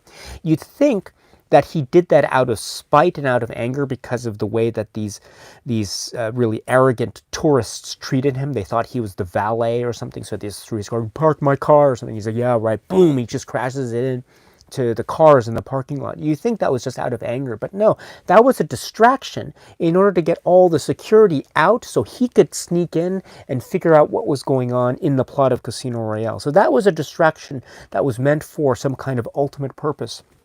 Here in Quantum of Solace and the opera scene, he uses the distraction of saying, you know what I think? He just interrupts and he says, you know what I think? I think you people should find a better place to meet, right? And you'd think that was just a throwaway quip. It was just something he said quite almost, it was maybe almost like a negligent thing to do, because he's essentially giving the game up, and he's letting them know that he can hear in rather than listening more and try to figure out more info. So maybe you'd think that was an overly rash and impulsive thing for Daniel Craig's Bond to do. But in fact, that was the distraction in order to get at the ultimate goal, which was to identify who in the audience is participating in this meeting. And what does that lead to? It leads to the people taking out their earpieces and getting up and leaving, for the most part. Not everyone, but for the most part, because they have been compromised. And so that allows for Bond to take pictures. Where are you going? And in fact, at the end of this, he has a great way of saying, thank you. There's a lot can be said about Daniel Craig's Bond, but one of the things that I think is so great, and you saw it in Casino Royale, is the way that he delivers line with aplomb, and he just almost throws it away. But in Casino Royale, there are a number of moments where he just says, thank you, after he's almost been killed with the poison from Le Chiffre, or or there's a little aside when he says, you didn't bring any chocolates. Oh no, and he just turns and he's about to laugh to himself. So that little aside way of saying thank you here at the end, or at the part of the sequence in Quantum of Solace, is so wonderfully Craig, in my view. And so this is, I think, a great example not just of Bond cinema and visual flourish and sound and music, but also of Craig's era Bond. So it's it's seemingly a rash and impulsive thing that he does in order to get at the ultimate goal, which is to figure out who it is, who these members of this clandestine organization are. Now, true, it probably would have been better for him to listen in more before giving the game up, as it were. But still, it's a film, and I get that. Okay. So, and then I think the point was raised by Kevin is how it has this beautiful way of establishing music and scenery and opera and Bond and spies, but then goes into this silent mode where it's just the soundtrack music as Bond is being chased by the thugs, Green's thugs. But then it's not just Green's thugs, they're chasing him through the restaurant and shooting. I'm not sure how it works in the world of opera performance, but do people eat in the restaurant during the performance? I mean, they're all dressed up, so you'd think that they'd probably want to see the show as it's going on and then eat. I don't know why people would be dressing up, but maybe it was I don't know, I've never been to this particular area of the world, so maybe it was a theater and also the restaurant operating at the same time, and maybe the people who are in the restaurant didn't have opera tickets, I don't know. But anyway, we have Bond running through, and it's just silent except for the music, and some screams and shots, but they're muffled. It's a very effective scene. Before that, of course, there's a great standoff between Bond and Green, and it has that, it's countered by the great motif from Puccini's Tosca, right? Dun dun dun dun dun, right? So it's wonderful. It's the standoff between the hero and the villain, and then just walks away, and then the chase ensues. And then in the muddle, in the mix, we have Guy Haynes' bodyguard running in. Now, it's all confusing. You think that he was part of Green's men, but you realize maybe that he wasn't, because Green says, I don't know him. He shouldn't be looking at me. Right? So that's probably suggesting that maybe Guy Haynes' bodyguard was attacking, not necessarily part of the cadre of men that was part of Green's setup. He was separately engaged. He went in there. Maybe he was an innocent bodyguard of Guy Haynes. Guy Haynes, we know, is a villain because he's part of Quantum. We don't know if the bodyguard knew of Guy Haynes' villainy or not. He was just a bodyguard, perhaps. So he just knew of his job. So maybe he thought that Guy Haynes was, an upright member of British government. But in any event, we have the whole thing with the bodyguard on the roof, which is another callback, by the way, to The Spy Who Loved Me, and the fight between Bond and Shandor at the rooftops of Egypt there, or Cairo.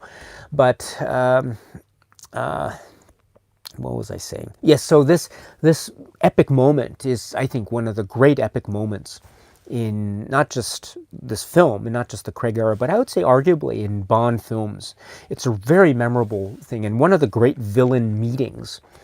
I'd say it's really, although, as I say, another point of lack of logic is, if one of the members of the Quantum meeting didn't show up, then you'd think that they would know automatically that the meeting was compromised, right? Because we understand that the meeting is set up by the people getting the little the little gift bags at the start of the film, or at the start of the show, when they get their tickets or something.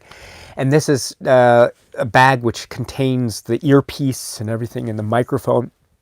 Excuse me. But we know that Bond took one of these away from them, and so you think that maybe Quantum's members would have thought, oh, what about this guy that was supposed to show up? Hello, you want to say something? Hello? I don't know. Maybe Craig was able to say, yes, I'm here, present, just to muffle his voice, to pretend like he was the guy that he essentially assaulted and maybe killed, and replaced. But anyway, so maybe so maybe that's an example of the film just giving us a little bit of information, but letting us fill in the gaps along the way. So I don't know, maybe that means that Daniel Craig's James Bond is a really good impersonator of voices. Who knows? But anyway, it does call into question how the roll call is carried out in these quantum meetings. Still, it's a great moment. Great, the opera scene, one of the best. So Kevin, I agree. Let's see here. So I'm just scrolling down here. Yeah, Carl says, hi, Kevin. I loved when the bad guys just got up and left. Yes, I agree. Richard says, also, Ola Koryenko is great as Camille. Yes. I love there's no cheap, quick love story between the two. Yeah, Erlen says, the general, Medrano, is a total creep, especially when he tries to rape. Yeah, so, excuse me. Excuse me. All right. Sorry about this. My what is it? What's the phrase? I got I'm sitting on the ground here, and my leg just what is it? It fell asleep, so I gotta get the circulation back. So sorry, it's a little bit tingly at the moment, so I apologize for that. Let's see.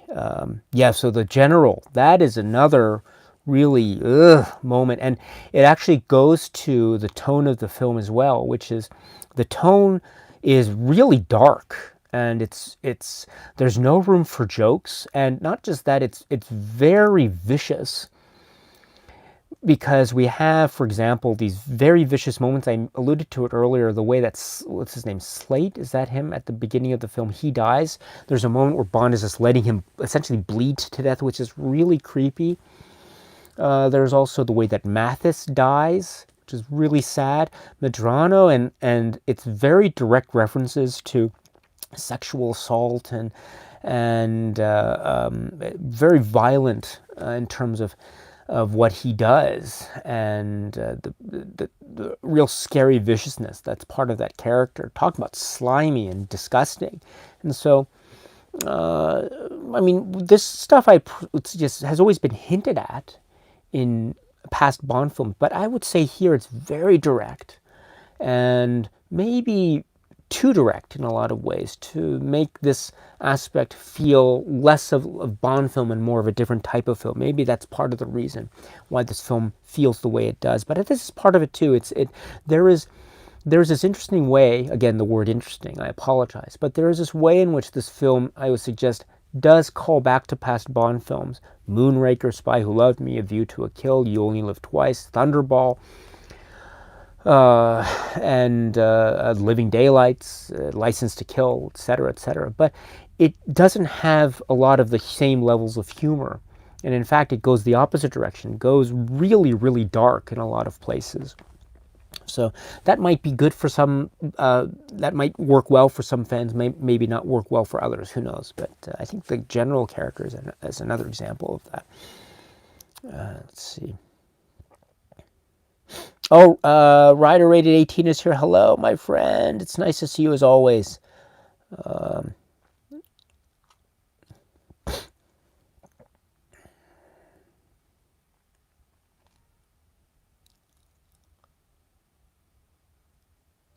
I'm just scrolling down here. Sorry about this, my friends. Great chat, by the way. Thank you. And thank you to all of you, and also to the moderators, Cooper Glover 1972, Zyrother as well. Thank you so much, my friends. Let's see. Oh, Rider Rate at 18, excuse me, says that. And I just, let's see.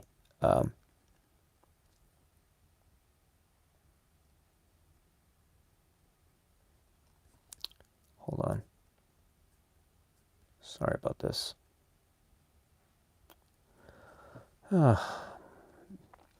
See, it does this again too, where the chat suddenly scrolls, just jumps to the very end. So I'm just, I was about to read Rider Rated 18's comment, just jumped to the end. I apologize, my dear friend. Here we go. There's a lot of, okay. Okay, now I can't even scroll back up to where. So I'm sorry. So I think I've skipped over a number, but the earliest comment I can read now is from Cooper Clever, 1972, which is, uh, I guess with Bond films, even with weaker Bond films, maybe you park your logic at the door. Let's see. Erwin says yes, because Bond films were never like that. It was quickly paced, but never like in Quantum of Solace.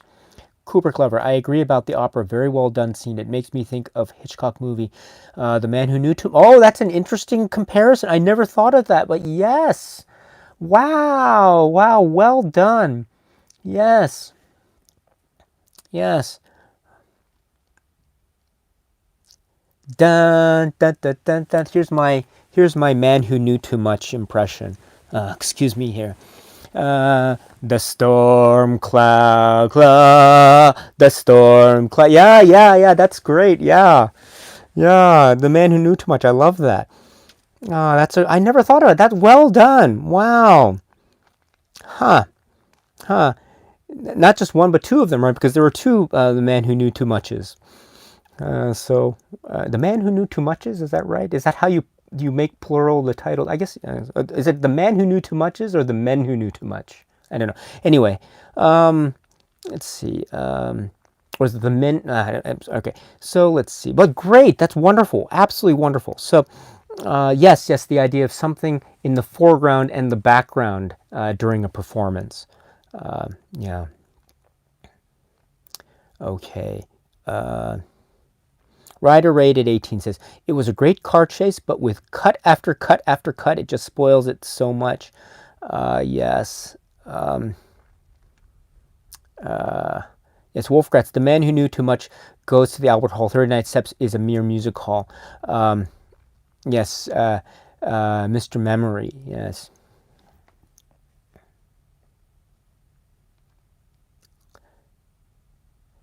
Richard says, The Embrace is one of the most romantic scenes in the series with Camille trembling. Yes, I agree. Wolfgratz, there's also Stage Door, yes. Stage Door? Stage Fright? Is it Stage Fright or Stage Door? Is it, there's the Hitchcock film Stage Fright, which is another interesting film, by the way, if you haven't seen it. Wow, wow, but anyway, that's for another day. Hitchcock films.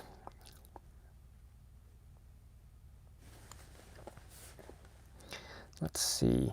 Erwin says, the Mr. White interrogation is the opposite of the one in Casino Royale between Le Chiffre and Bond. Yeah, that's an interesting point too. Yes, yes, interesting about who is being interrogated and who is under interrogation, who has the gun.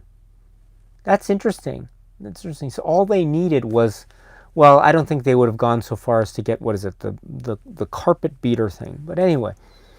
Yeah, that's an interesting point. And there are all these parallels. I mentioned the hotels in Quantum of Solace and Die Another Day. There's also this philanthropist megalomaniac thing with Zarin and Die Another Day too. Yeah, it's interesting. Wow. Carl Haynes says Olga Kurylenko was a fantastic Bond girl. Her performance was magnificent. Magnificent, and the way that she drives, it's like, also that's another callback I would think too, and her car, and that's like Melina in For Your Eyes Only. It would have been so cool though if they had Olga Kurylenko's Camille driving and they had a car chase just like Bond and Melina in For Your Eyes Only. Oh, it would have been so cool if they had Camille and Bond driving and then you suddenly hear the Bill Conti, it would have been like da da da da da da da da da da da da da da. Ah, that would have been so cool. That would have been a really great homage to For Your Eyes Only. But and then they go and they drive, and then like Bond is driving and he's so serious and hard-edged with Camille driving. They're being chased by the motorcycles or whatever. Then they're going through the thing, and then Bond, what does he say in For Your Eyes Only? He says, oh, love a drive in the country, don't you? And then she laughs. That would have been so cool if we had a similar type of scene with Craig and Ola Koryенko, and they're just driving. They're maybe going through walls, or they're going to the countryside or something. And Craig would have been like, it would have been done in such a Craig. He wouldn't have said, I love a drive. I hate driving in the country or something like that. But anyway, wow. The possibilities, I suppose. But anyway. Sorry about this, but I agree, Carl. I agree. Wolfgratz. Let's see.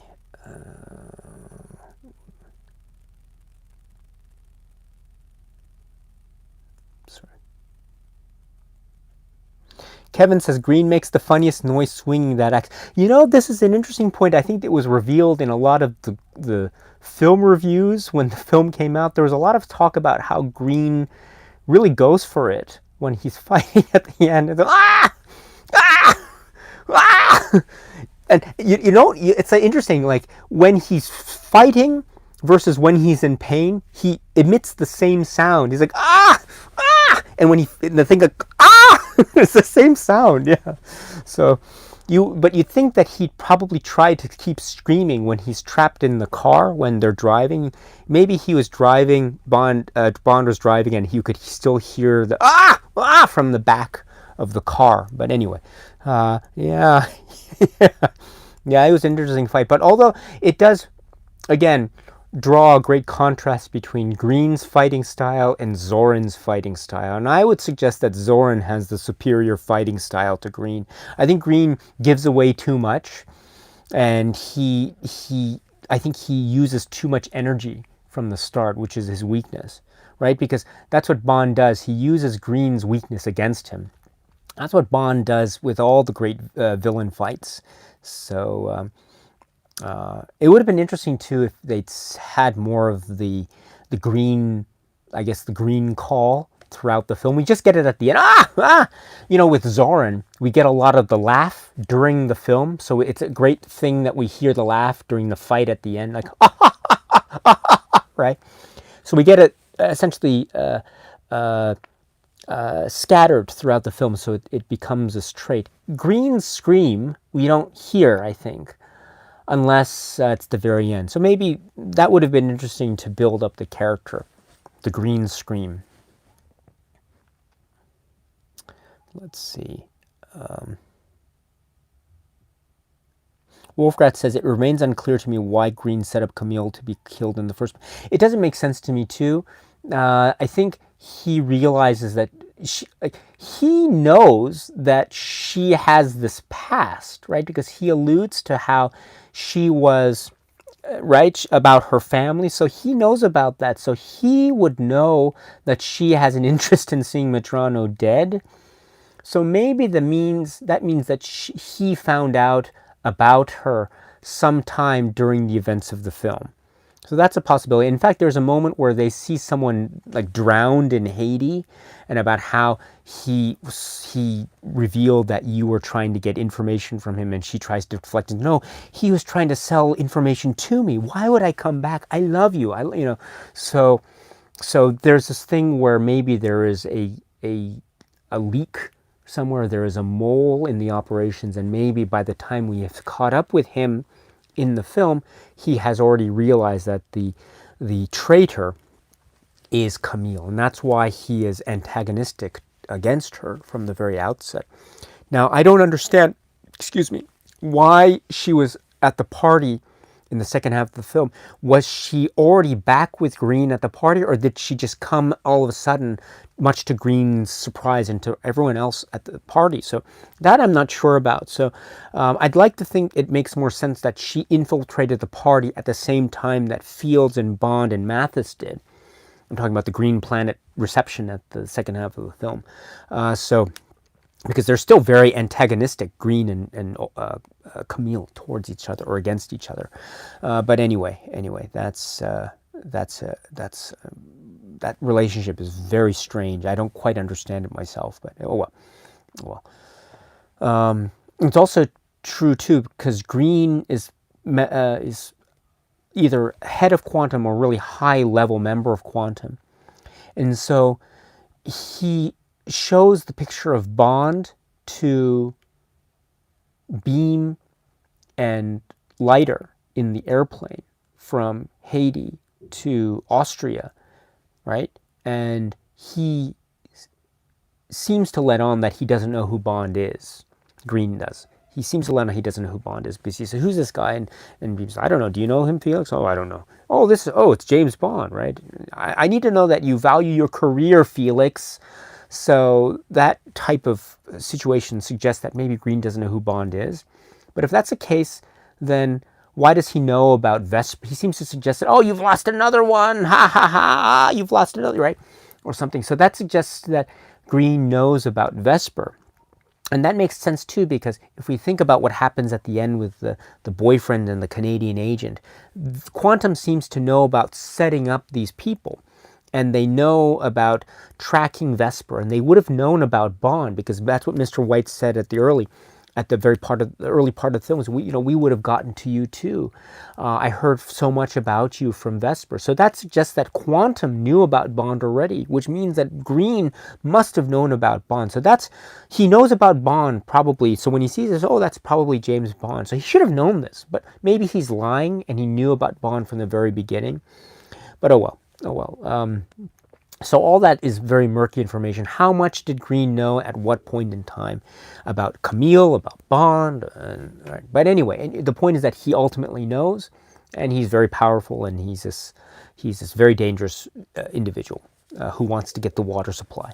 So, and he likes apples. Right. Let's see. I think that's an apple. Right. Kevin O'Connell. Director of this movie, Mark Forster, made World War Z. Yes. And you say it's a film that suits a scattered, fast-paced approach. Quantum shows that Bond film needs to slow down and breathe to enjoy the moment. Yes, I agree. Yeah,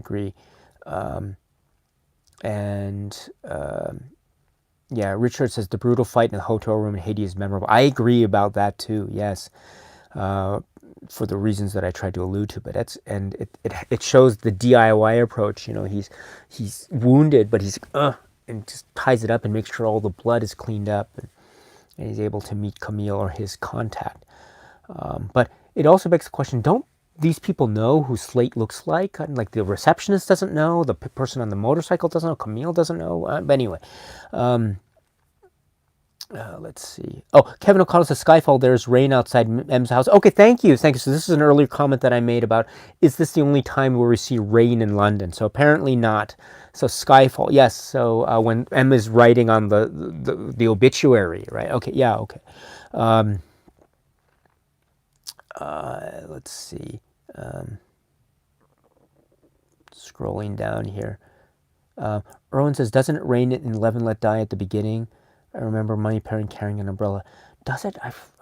Maybe she. Oh gosh, that's a good point. We're never taken outside because it's da da da da da da da da, and it goes back from the bed, right? Yes, but maybe it is raining. I'm not sure. Although, we don't hear any rain noise at the beginning of Live and Let Die, right? And M isn't holding an umbrella. I don't know. Anyways, it could be, but. Let's see.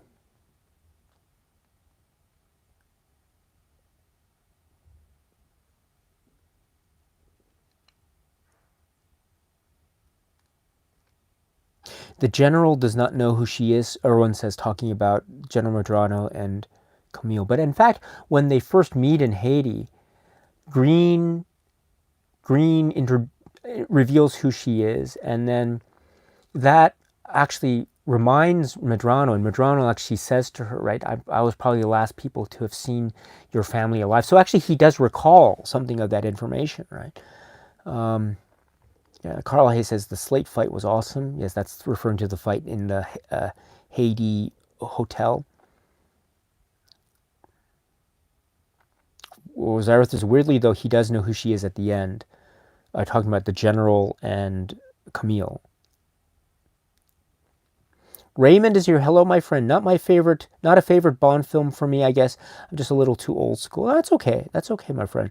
Yeah, Zareth says the Bills had trackers or something on them, talking about the Bills between Mitchell and and Slate, yes. Santiago Prado, greetings from Mexico City. Hello, Santiago, my friend. Let's see.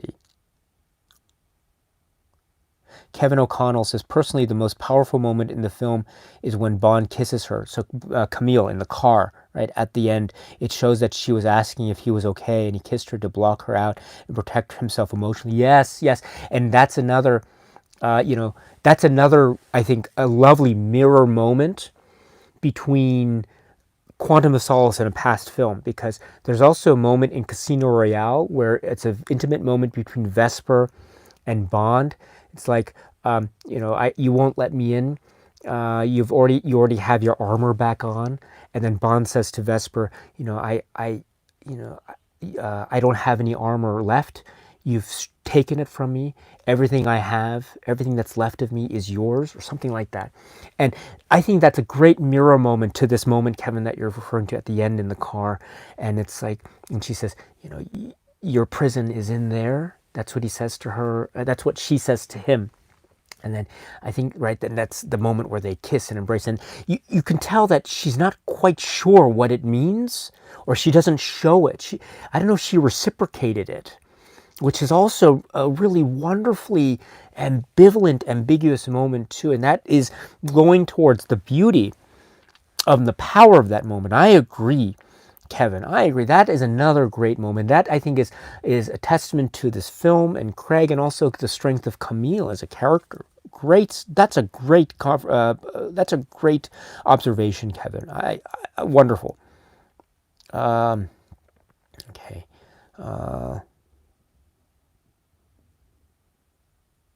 I'm just scrolling down. Oh, damn fool! Idealistic Crusaders here. Talking about the Writers Guild strike. Yes. It had a number of interesting things, like Bond getting drunk. I mean, on the plane there, Bond getting drunk, and opera scene, dumping of Mathis, but it's wasted. Yeah. And we had the Mathis character. So that's another thing too. The Mathis character is so great. It's one of the strengths of the film. And in fact, the way that the Mathis turns up is a little bit awkward, because, as I say, it's that sequel thing where it's picking up immediately after the events of Casino Royale, but we're led to believe that perhaps a number of time has passed, which allows Mathis to have gotten his villa in Italy from the British government as a kind of means of compensation for what they did, essentially tortured him. But anyway, and so now he is the only person that Bond can turn to in order to do some undercover work. Essentially, Bond is a rogue agent here, just like he was in License to Kill, which is another interesting comparison too, because License to Kill is in many ways a spiritual sequel to the film On Her Majesty's Secret Service, just like Quantum of Solace is in many ways, obviously, a spiritual sequel to, and a direct sequel to, Casino Royale. And I think that comparison is made even stronger by the point where we can, I think, make the very reasonable argument that that Casino Royale and On Her Majesty's Secret Service have a lot of strong echoes and parallels between each other. And so therefore the Quantum of Solace and License to Kill echoes, I think, are very strong. I mentioned the visual cue with Pam Bouvier and Camille, etc. But there's also the idea of Bond interrupting a mission of Pam, and the whole thing of the Stinger missiles in that film. Here, Bond interrupts Camille's mission of getting at General Medrano. She had her chance in Haiti, but Bond essentially prevented her from doing it. That's another thing too. So that's another echo. What was I saying? So I like this idea of the sequel relationship, but it is kind of trouble, and it does come into play about the inconsistencies with the Mathis character. Be that as it may, the appearance of Mathis is very strong in this film, and number of people have already commented about it, how he emerges, how he is the ally, the only ally that Bond has left. Mathis does have that thing where he likes to talk about what's all the action that's going on. He did this a lot in Casino Royale. Oh, my goodness. all that money in the pot right now. I can't believe it. The tension is, did I mention how much money is in the pot right now? I'm sure Vesper's like, yeah, Mathis, you've told me this already. But anyway, thank you for reminding me. But anyway, so Mathis has this way of revealing information. So he's like this a lot about when he's in the taxi. I'm now talking to this guy. I know. Oh, wait, hold on. Yeah. And he's talking about the water. So he has this thing about revealing a lot of information. So bless you, Mathis, for showing us the way. But still, he also has this way of talking a lot about Vesper and Bond, which is interesting too, because we're also led to believe that he's only met Vesper and Bond really recently in the events of Casino Royale, but he talks about them like they're really old friends. Even at the point of death, you'd think that maybe at the point where he's dying, he'd want to have something really personal about himself, about his loved ones, about his past, about his life. It's like at the end of, right, what does Charles Foster Kane say at the point, right? He says, Rosebud, right? So what does that mean, Rosebud? So you'd think that maybe at the end, Mathis would have his Rosebud moment, right? But what is his Rosebud moment? It's not Rosebud. It's I'm dying. Bond, I've just met you in the events of Casino Royale, so maybe I'm not so close to you, but forgive Vesper. Forgive Vesper. I'm going to use so it's like his dying moments are for Bond. So I never understood that either. That seemed also very inconsistent. You'd think that he'd take his dying moments and have them for himself. But anyway, I know it's part of the film. Okay. So this leads to an interesting question, which is, Mathis, is this your cover name? He's like, not a very good one. So that always led to the question, is Mathis really, is he a double agent or triple agent? What's going on with Mathis? And does Bond know about him? And to be perfectly honest, I don't know. I think for me, the explanation that I hold strongest to is he had a cover, which was Mathis, that he used for his various contacts, including the one that he had in Bolivia, in order to get all his setup with the Green Planet thing. But his contact was corrupt, I think, I understand it, which led to them getting revealed and then Mathis getting killed. And so that's probably the reason why Bond is saying that your cover was really bad, because it led to them being found out almost immediately. And so Mathis ended up not being any practical help at all in a manner of trying to get to their ultimate goal. So that's probably what Bond was referring to when he's saying, is this your cover name? It's not a good one. Although it does lead one to think, does it really suggest that maybe Mathis was indeed on the side of Quantum and Le Chiffre from the beginning? I know, I think there's these various theories that are occurring, and that also leads to the question, why does he say, do we forgive each other? You'd think that if Mathis was wholly innocent, he wouldn't say, do we forgive each other, right? Because it would just be Bond who has wronged him. But Mathis seems to think that he has wronged Bond as well. Does that mean that he feels this way because he realizes that Bond knows that he is a triple or quadruple agent? I don't know if it's that. That could be a possibility, but it's also a possibility that he's simply saying this because the cover was blown, and that as a result of the cover being blown, he was killed, and they weren't able to go through with their little side mission. So I think the possibilities are endless, but that's another reason as to why I think the ambiguity works. It leaves these questions unanswered, and that's part of the muddle and the murkiness and the confusion of the world of spycraft. And I think at the very end, that whole gesture of throwing Mathis's body in the dumpster, I think, could be seen as a sign of friendship, but it also could be seen as a sign of contempt. If you think that Bond thinks that he is a double or triple agent, then he's throwing his body away as a sign of contempt. But if you think of it as a true sign of friendship, it still is like, I respect him, I respect his memory.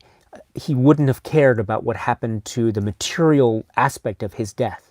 All he cares about is the memory, and I will cherish that. And I think that's the point if we were to look at it from a positive spin. But still, it leaves a lot of interesting questions unanswered, I suggest. So, and that leads to more conversation along the way. So that's Mathis. And that also leads to, I have lots of pills. I have lots of pills. Do you want a sleeping pill? I have pills that, and I think he makes reference to Viagra at one point, I think. You need Viagra, Bond? And Bond's like, no, I'm okay. So, okay, but anyway. Let's see. Okay. Damn Fool says it has a number of interesting... Oh, yeah, so that's Damn Fool's comment. Great comment, as always. Hold on. All right. Damn Fool says, that's it. Since I can't stand the modern films, for me, it's the least offensive because it's the toughest and shortest. Yeah. And it does have that "You Only Live Twice" music cue, right? Dun dun dun dun dun dun dun dun. In fact, it's also kind of "You Only Live Twicey," because it's sort of elevated. I always think the Kobe Doc scene is on an elevated plane, and Bond in Quantum of Solace is on the top there and shooting down at Green, who's on a lower level. So it has that visual connectivity as well as the music connectivity. Yeah.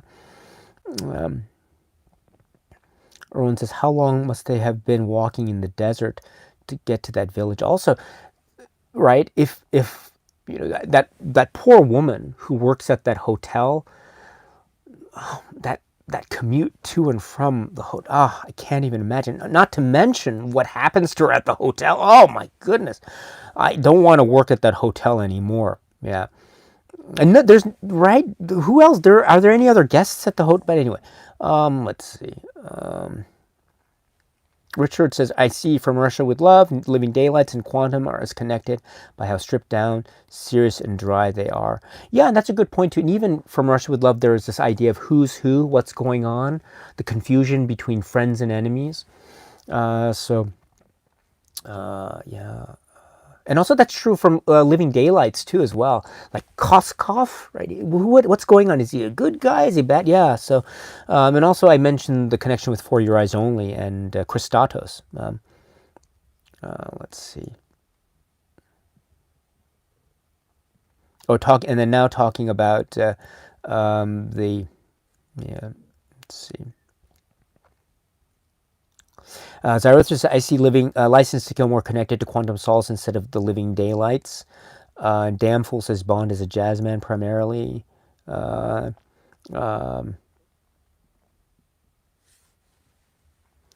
suppose Live and Let Die stands toward Beatle-related material softened in Bond. Okay. Yeah, you're right. There's a direct Beatle reference there. You're right. I totally forgot about that when I was talking about the Beatle connections. Although he wasn't a Beatle by then, right? Because it was Wings, so the Beatles had officially disbanded by that point. So maybe there was still room for the anti-Beatle stance, but still, right? I mean, it wasn't Paul McCartney, but right, it was John Lennon who said, right, I don't believe in Beatles, I just believe in me, Yoko and me, and that's reality. The dream is over, right? I was the walrus, but now I'm John. All right, let's see. Although my favorite song on that album is probably, what's the song called? I forget. Love. Love is real. Real is love. That was on that song. John Lennon Plastico. Anyway, I'm sorry. Okay, just scrolling down here.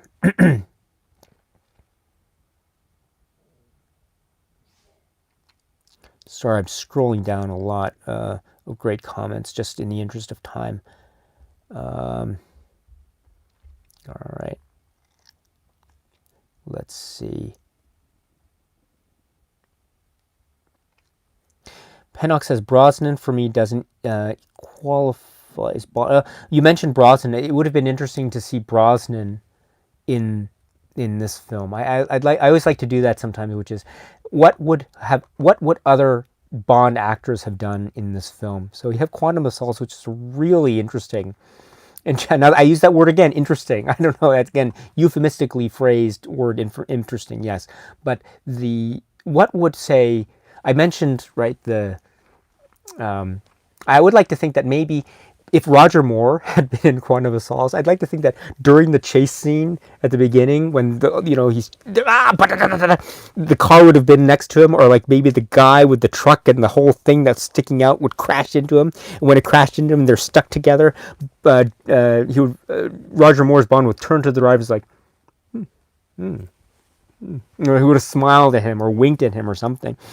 That would have been cool. Or Gosh, what would Pierce Brosnan have done? Maybe Pierce Brosnan, when maybe he was driving, maybe enough of this. He would have gone to the back seat and would have controlled it with his little remote controller. And when it got three, he would have been like, hey, he would have laughed or something. But yeah, what would Timothy Dalton have done in that situation? He would have been like, "Ugh," maybe suddenly he would have been, I don't know, maybe he would have pushed a button and it would be like, da, da, da, da, da, da. I had a few optional extras installed, pushed a button and boom, it would have exploded something and it would have let the car break free from, I don't know, anyway. Amazing, this modern safety glass, ha ha ha ha. Anyway, yeah. Sorry, just again. Great conversation. This is great. Samuel Stevens is here. Hello, my friend. Hello. Let's see. David John says that I really like the opening sequence of Quantum of Solace. Yes. Yes, Randy is here, my dear friend. Hello. You say Craig is the worst Bond. He's horribly miscast as Bond. And then Erwin says the opposite. I really love Craig as Bond, but everyone has their favorites, of course. Of course, yes. Yes. And then Henok says, I never liked Brosnan's Bond in the first place. Talking about the form, yes. Zyro says David Niven is the best Bond. Randy said Dalton was the best Bond.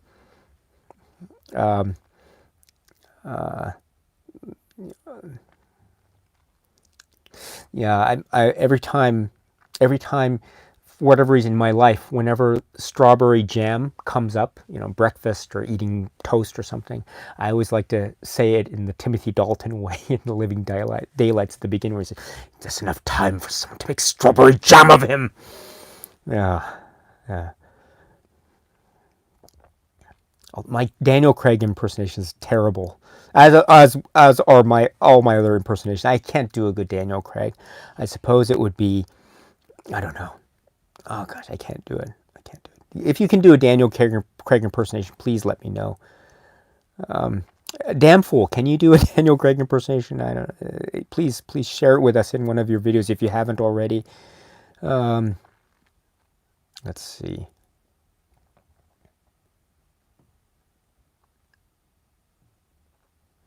Raymond says, "Oh, I guess it's the time we're in now. I feel Bond films aren't as fun as they once were.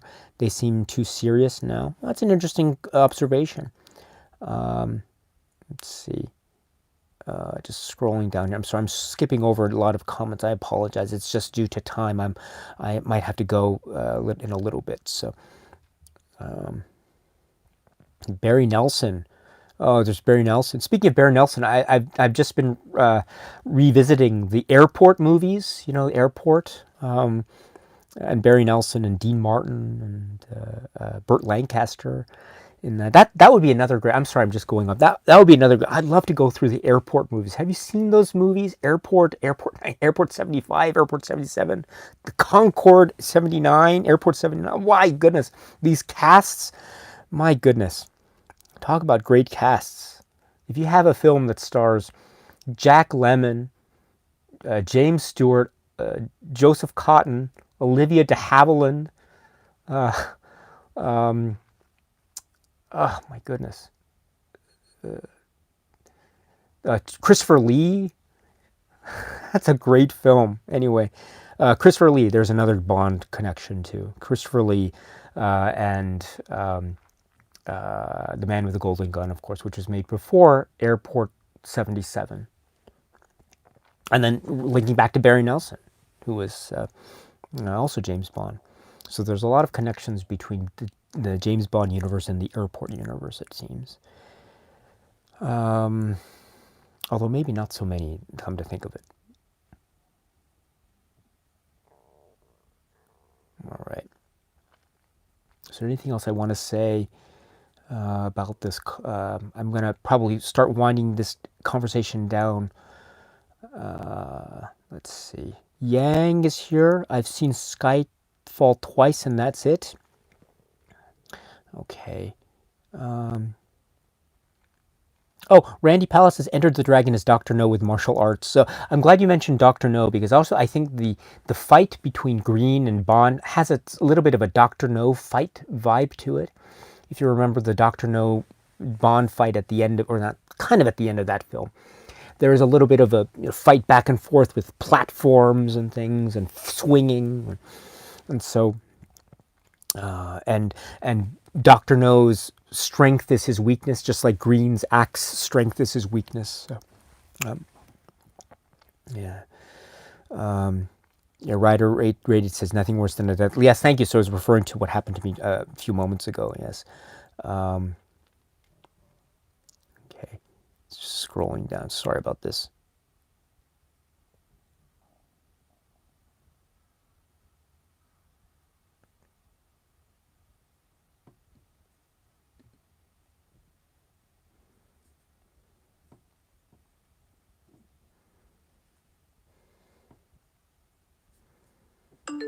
Whoa.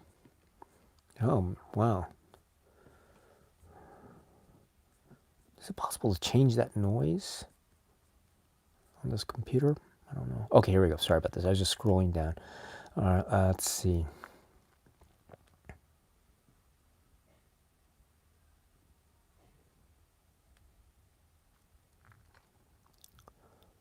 Soul Siltala.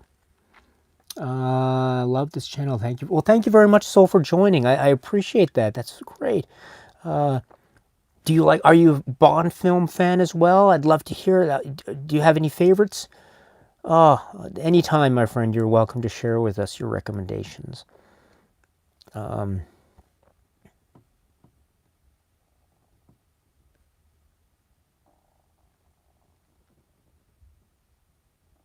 about, yes. Oh, Soul, thank you. The Jack White Alicia Keys song is underrated. Thank you, thank you. I knew I was forgetting something before I forget. The song. What do you think of the song? Da dun da dun da dun, and the title sequence. Da da da da da da. Okay, so there's a lot to say about this too. Some people, maybe quite a few, in fact, don't like the song. I came around to it. I think it has a little bit of a View to a Kill, Duran Duran edge to it, which I really like. And I like how it seems to go in really weird places melodically. And I like the whole da da da da da da. So this is all, I think, very much a different whole vibe to the song. Is it for everyone? Certainly not. But it also is the duo aspect, which is also very, I think, revolutionary in the world of James Bond songs. I always, whenever I talk about it, not always, but maybe quite often, I always make this, not always, I often make the mistake of saying Jack Black instead of Jack White. I always say, oh, do you remember the Jack Black song from, no, it's Jack White. But I thought it was great. And I like, how they have to edit the song down. I think it's true for like Skyfall. When they have the theme song, it has to be edited down in order to follow the length of the title sequence or something. Actually, I don't like the way that the theme song for Skyfall is edited in the title sequence of that film. It's the Skyfall, and it just goes straight into the part, and it doesn't give enough room. It cuts out a really key part of the chorus of Skyfall's song, which I think it's a little bit unnerving, to be perfectly honest. But here, the song "Another Way to Die" is edited, I think, quite well. And in fact, there's a moment in the song where it has a quiet moment where it just I think it's Alicia Keys' voice is mimicking the guitar. So the title sequence version cuts that part out, so it just goes from the to the da da da da da door and the dog goodbye, right? And so I like that edit. It really maintains the momentum. And also, there's this thing where if you have a song whose title is the title of the movie, it always comes up in the refrain, the chorus refrain. So it's like, from Russia with love. So that's the title of the film, From Russia with, or Goldfinger. So that's the title of the movie. So here, so you have sometimes songs where the title of the song doesn't match the title of the film. So, for example, Nobody Does It Better. The film's not called Nobody Does It Better. So how is the song going to deal with this? And say, well, it has I like heaven above me, the spy who loved me. Okay, that's clever. I like that. I like that very much. We didn't get that same type of treatment from We Have All the Time in the World. I think it would have been really difficult to include a lyric, I don't know, we have all the time in the world on Her Majesty's Secret Service, makes it really tough to be in love. I don't know, something that would have been really weird, but so I can forgive that. Also, I think we have, it's an all-time high. I'll leave it to your imagination how to fit in the title into that song. But here in another way, and also what was it? You Know My Name, Casino Royale song. So I don't think Casino Royale was mentioned in the lyric "You Know My Name," right? Die Another Day was no, Die Another Day, World Is Not Enough, or Tomorrow Never Dies, and then Golden Eye, Golden Eye. So that's mentioned a lot. But here we get the whole thing, or Skyfall is mentioned a lot, but I think the one that follows is, what is it, Spectre? Does he mention the word Spectre in that song? The writings on the wall. Does he mention Spectre? I don't know. But here, Another Way to Die. What is it? It's not. Does he say solace? No. Does he say quantum? I don't think he says quantum. Solace. So he mentions solace a little bit. So that's great. That's great. So I really admire that. Anyway, did anyone else like the song too? I don't know. I don't know if it's one of the most well-beloved songs in the world. Does it get covered a lot? I know Goldfinger gets covered quite a bit. It would be great to have, like, I don't know, like a Shirley Bassey cover of Another Way to Die. I don't know. That would be really cool. Or like,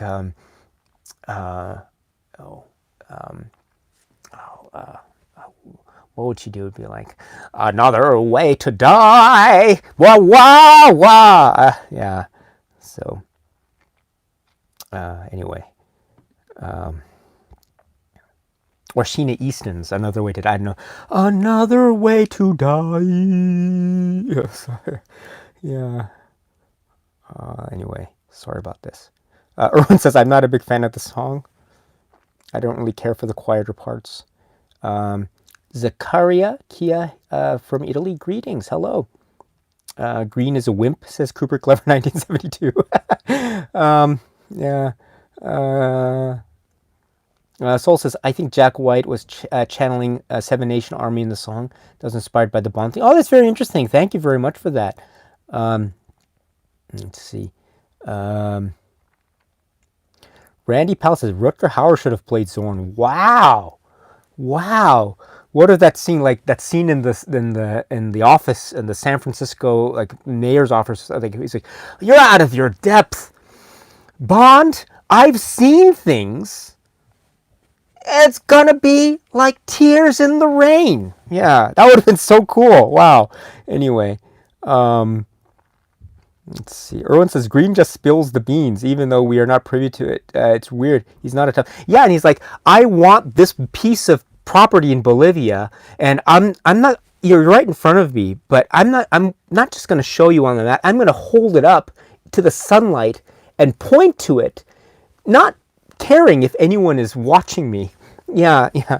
But anyway, Rob says, I love Rutger. I think he's the best part of Dario Argento's Dracula 3D, by the way. Let's see. Carl Hayes, Alan Cummings' character in GoldenEye seems similar to Green. Yes, I am invincible, says Ryder rated 18. Cooper Clever, yes, good point, you say. Cooper Clever 1972 says, I never understood what the title Quantum of Solace meant.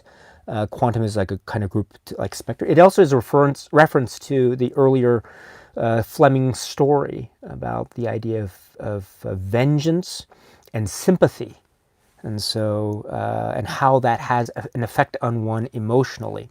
And I think that is the thematic link with what's going on with the characters of Camille and with Bond in this film.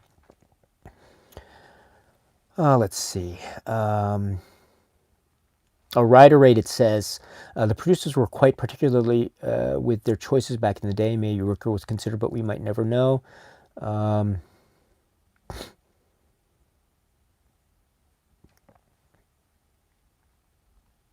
Kevin says, I would like to, oh, we're not talking about who's going to be the next Bond. Okay, I'll leave that conversation for now, maybe for another day. But please continue, my friends. Armin says, hello, Armin. I don't understand how Bond is struggling to fight Green in the fight scene in the burning hotel. Yeah, that's a good point. Although he's been running. Maybe he's still hot because he's been out in the desert and Green has been inside. And so maybe he's hot from the weather. I don't know. Let's see. Oh, Crunch is here. Hello, my friend. Whatever happened to Olga Korylenko? I don't know. No. She's great in this film. Fantastic. Yeah.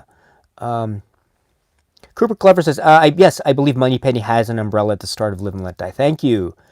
You're talking about has there been rain in other films in Bond. Oh, also, this brings me to a point about other films. You know, there's this whole thing about M and like, Bond, stop killing people. I believe you have some uncontrollable, unconsolable rage within you that prevents you from apprehending people appropriately. You always keep killing, that kind of refrain about how Bond is on a vengeance mission and how he kills people before he's able to get information from them, and how that's a weakness of this Bond in Quantum of Solace. But actually, if you think about it, that's what Bond has been doing from the very even from the beginning with Professor Dent. Remember Professor Dent? I'm going to tell you what's going on, but before that, and then that would have been a great moment for Bond to say, okay, Professor, what are you going to tell me? Tell me everything that you know, right? So he could have gotten more information from Professor Dent, but no, what does he do? He shoots him very violently. And so that's an example I would suggest of Bond killing someone before he was able to get information. It would probably have been very easy for him to extract information from Dent. Dent was in a very vulnerable situation at that point. But anyway, that's one example. Another example is, why am I forgetting his name? Oh my goodness. We were just talking about him. Why? Oh my goodness, someone help me, please. For Your Eyes Only, glasses, steel-rimmed, octagonal. What's his name?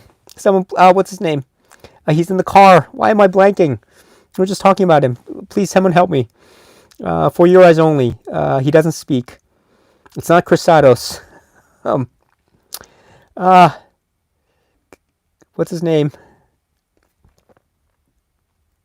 Oh my goodness, what's his name?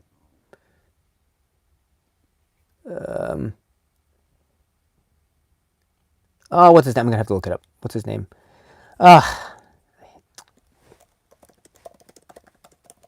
For Your Eyes Only cast. Why am I forgetting his name?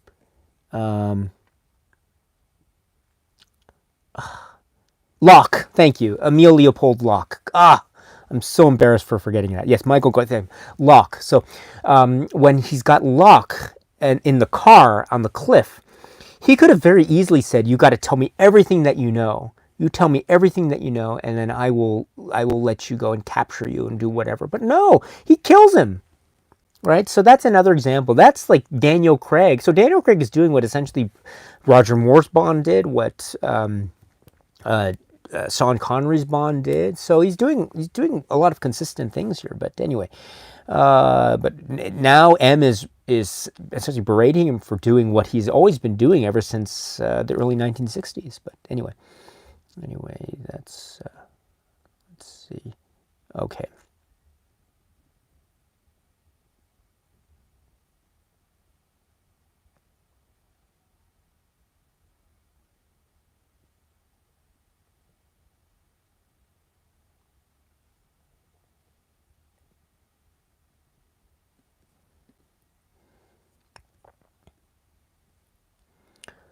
All right, sorry, just scrolling down here again. What a great conversation as always. Southern Arts Council, yes. Hello, my friend. You trying to get Quantum of Solace into a song phrase? That's a challenge. Yeah.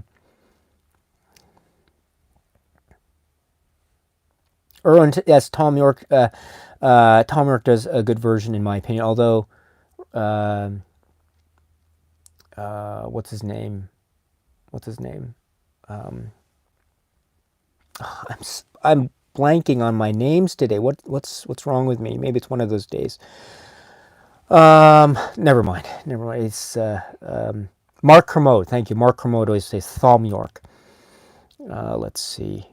Cooper Clever 1972 says, I like the song Daisuke. Yes, yes. Ryder rated it not the most remembered. Southern South End, excuse me, South End Arts Council says Sam Smith doesn't sing Spectre and writings on the wall. He doesn't. Okay, thank you for the confirmation. But what he does tell us is, of course, right, the writing is on the wall. Or not just the writing, it's the writings on the wall. Yes. We'll talk about Spectre very soon, my friends. That's another one. Yeah, okay. Let's see.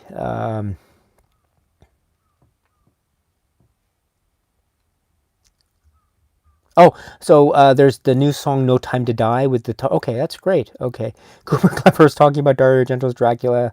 Yes, the grasshopper. Yes. Um, let's see. All right, we're gonna wind down the conversation here. So I think that brings me to the end. Randy says yes, Skyfall. Um, let's see. Samuel Stevens decided to pull the movie on while watching this commentary. Daniel Craig is unintelligible.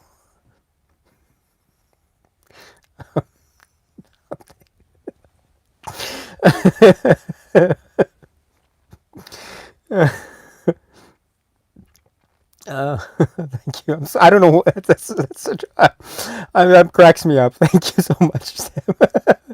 um, let's see. Yeah, Cooper Clever 1972 says Daisuke in The Man with the Golden Gun Bond says he only kills people on the orders of his government. Yes, that's true. That's true. But he does say that to Scaramanga, so maybe he's saying that to put on airs. I don't know. Maybe he's just. Randy says he kills a lot for revenge and license skill. Yes, that's for true. Yes, yes. We'll talk about license skill. We haven't talked about. There's that giant like stuffed swordfish. Does anyone kill anyone in that bar with the swordfish? I don't know, but anyway, Carl Hayes says, "Okay, thank you. Oh, good point, guys. Thank you, thank you." Randy says it would be interesting to see how John Woo would direct Bond. That's interesting. A lot of slow mo. Let's see. Interesting. And that brings you to the end of the chat. Thank you. So I skipped over a number of comments, unfortunately. I apologize. And if I've skipped over your comment, again, once I deeply, deeply am sorry. It wasn't my intention, but it is reaching that time of day where I might have to go very soon. So, my dear friends, just are there any other comments that you want to make about Quantum of Solace? Excuse me, before we call it a day, as it were, and throw the little trinket in the snow and walk off, as it were. And so I guess we should talk about Vesper and that last scene with the revelation about how this is, I think, the Canadian project that was referred to in the meeting, the Tosca Opera meeting among the Quantum members, about maybe this was the next target of Quantum's projects of infiltrating various governments around the world. We know that this was how the British government was essentially infiltrated by Quantum's forces through the influence over Vesper.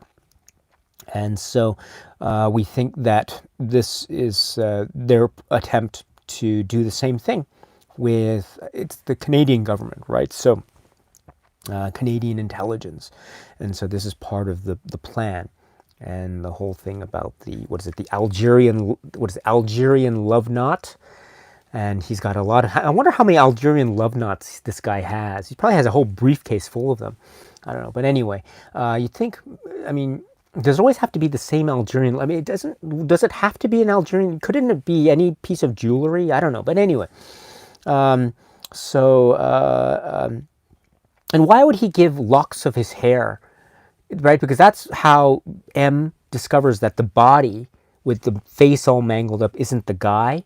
So you'd think, in order to maintain the ruse, you'd think that these people would know not to give away pieces of hair which contain DNA. But oh well. Oh well. Anyway, so that's how they realize the whole plan. Quantum. That's all. Maybe quantum isn't really as sophisticated as one might think it is. So anyway, so there's that. But that's the whole plot. And Bond lets him live. We understand. He also lets Green live too. So he actually does a lot of things, which I think M would be very proud of. He lets Green off. Of course, the assumption is he's going to die in the desert, or he's going to drink oil, or something. I don't know. But and it's a really gruesome way to do it. And that's an interesting way of offing a villain in a James Bond film. I don't think we've seen it that way before, about how it's done off screen. But there's that way of dispatching the green villain. And then also the idea of keeping this guy alive at the end and walking away. And it's like, I want you back, but I never left. That's Algerian love nut. I've been carrying with me this entire film. And then just walking away. And then that's supposed to be the end. Which is also very interesting too, because that's also one of the problematic aspects of the relationship, I think, between Casino Royale and Quantum of Solace. The whole point of the end of Casino Royale was the introduction of the Bond theme. Da, da, da, da. At the end of that film, that was supposed to mean that Bond was here. He had now established himself as James Bond. But we're meant to believe that at the Quantum of Solace stage, he's still not Bond until the end of Quantum of Solace. I always thought that someone said it was an epilogue to that film. I always felt that had an epilogue-y feel to it. He was Bond at the end of Casino Royale, we're led to believe. But why is he still not Bond here, but he has to become Bond again? So he has to become Bond, and he has to become Bond again? But anyway, there's a lot of repetition. But now I think definitively he is Bond. And so I think that's established also by the gun barrel sequence that we see at the end. It's not at the beginning, but it's at the end. And it has that great super, super fast, and then the Quantum of 0007 Solace thing going on there, and that's the way that the film ends. Incidentally, I do like how this film does have, I would suggest, a subliminal link with the next film, Skyfall, because one of the key elements of Skyfall is the establishment or the reconfirmation that, in fact, the ultimate love interest in the world of Daniel Craig is, in fact, a relationship between Bond and Judi Dench's M. And how Judi Dench's M is perhaps the ultimate love interest.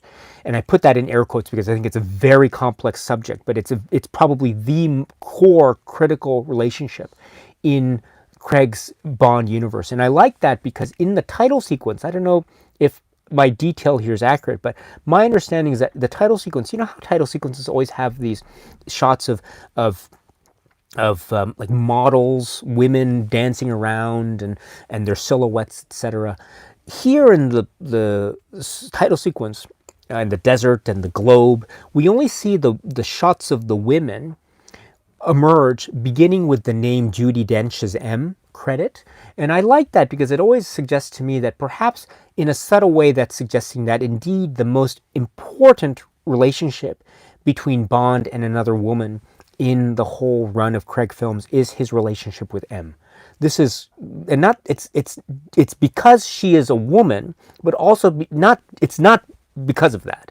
You know what I mean? Because it's much more complicated than that. But I think the fact that she is this woman in this position of authority in this level of British government, I think is a very core component of the relationship between Bond and M as it figures in. And of course, we saw it in Pierce Brosnan's run, definitely, but I think it has this really strong weight, especially when we get into a film like Skyfall, as we know, and we'll talk about Skyfall next time. So I do like that link in the title sequence. I don't know if it was on purpose, but still. Yeah. Let's see. Yeah.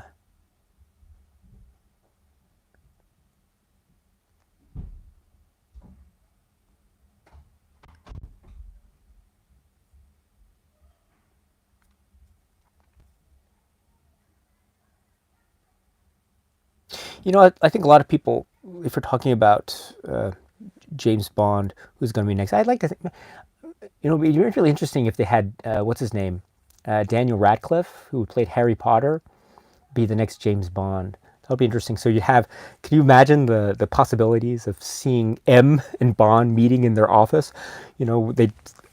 Their wands, something like that. That would be cool. But anyway, or maybe not be cool. I don't know. But so let's see. Oh, and also there's this whole thing about background checks and Mitchell and how Mitchell passed a background check every year. So that's suggesting to me that anyone who works undercover in MI6 or anything must go through some kind of background check. That makes sense.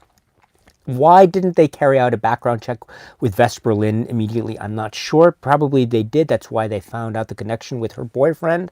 And so that's why M was able to figure out this information at the end of Casino Royale. Why she didn't figure it out prior to the events of sending her off to Montenegro, I don't know, but that's still okay. There's some background check process. Also, it does play into one of the key aspects of the film Spectre.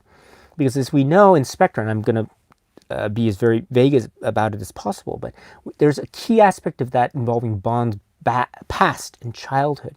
And so you'd think that maybe the British government would have known about this and maybe have caught wind of what's going on with this whole thing and were led to believe that this is all part of some kind of conspiracy. Wouldn't that make Bond a potential subject for close scrutiny by the British government if he was subject to all these background checks? Wouldn't they think, oh, who is this guy that's part of his whole childhood? But anyway, that's a conversation for another day. And so, okay, so let's see. All right, so, everyone says, oh, God, no, not Daniel Radcliffe. Yeah, let's see. Anyway. All right, my friends. So I think I'm going to wind down the conversation. So thank you very much. I think this was a lot of fun. It's a very...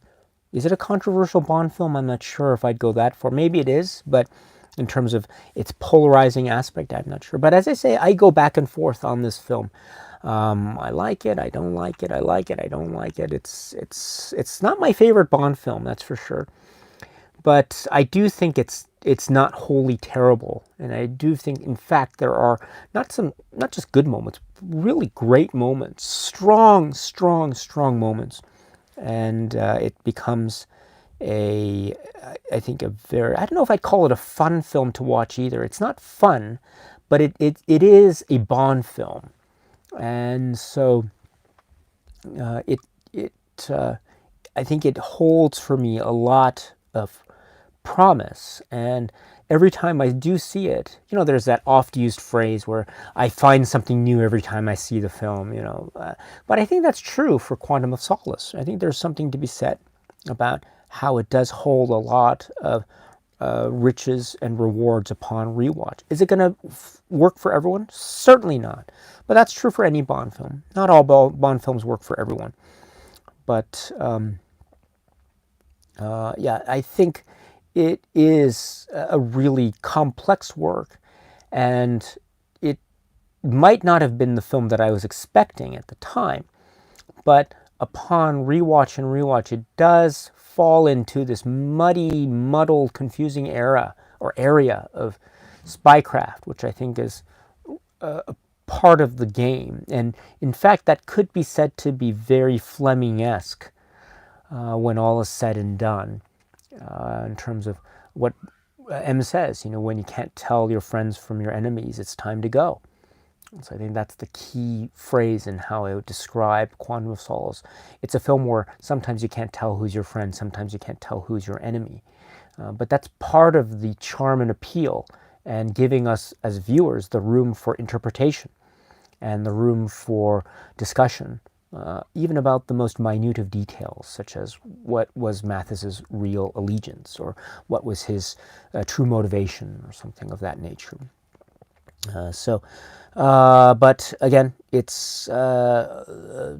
could be many things to many people, depending on who you are and what the circumstances are. So if it's your favorite, great. If it's not your favorite, that's still great as well. But hopefully, it's still something that you can revisit, no matter what the situation is, you can still revisit, and on such occasion you can still see it as what it is, which is a Bond film starring Daniel Craig. This is the film Quantum of Solace. All right, so that's it for me. I think I'm done. Thank you so much for this. This was great. The battery, my battery ended up, I guess because it's a little bit shorter. This live stream is a little bit shorter than usual. I think because Quantum of Solace is a little bit shorter than usual. But yeah, there's going to be some interesting film discussions, I think, left. Next time will be Skyfall. It'll be Skyfall. And so that'll be, I use the word again, interesting. And so I know it's considered one of the best in the modern era. So I'll try to share with you some comments that I have about that. Also, the film that will be talked about next, I'm not sure what that will be. We'll decide on the film after Skyfall. We'll decide about that film when we talk about Skyfall at the end. So if you're interested, join us next time. I don't know when it'll be, but as soon as I figure out the schedule for Skyfall, let's talk about it, because that's also one that I'm looking forward to. Right, can't wait. Can you hold your breath and count to 10? Yeah, so it's gonna be yeah. Thank you, Zyro3. We will vote on the film after Skyfall in the poll like before. Thank you very much for doing that. You are taking care of all the details. I can't keep up. So wonderful. That works very well. So we do have, what are the films left, by the way? After Skyfall, we have From Russia with Love, Goldfinger, Thunderball, and we have For Your Eyes Only, but that's a redo, so maybe we'll leave that to the very end. All Time High, and then Got a License to Kill, and then Tomorrow Never Dies, although I prefer Surrender, and then we have The World Is Not Enough, and then Die Another Day, and then we have The Writings on the Wall, and then we also have and then we also have the You Walk in the Room and Never Say Never Again, bum bum bum. So we all have a lot of stuff to talk about. So this will be really exciting. So yeah. The Sight of an Owl. I just joined. Oh, thank you. It's nice to see you. Just in time. Yes. I'm so glad you were able to join. I hope you're well, my friend. Reverend Kyle Love. Hello. It's nice to see you. Yes. Have a great weekend. Likewise.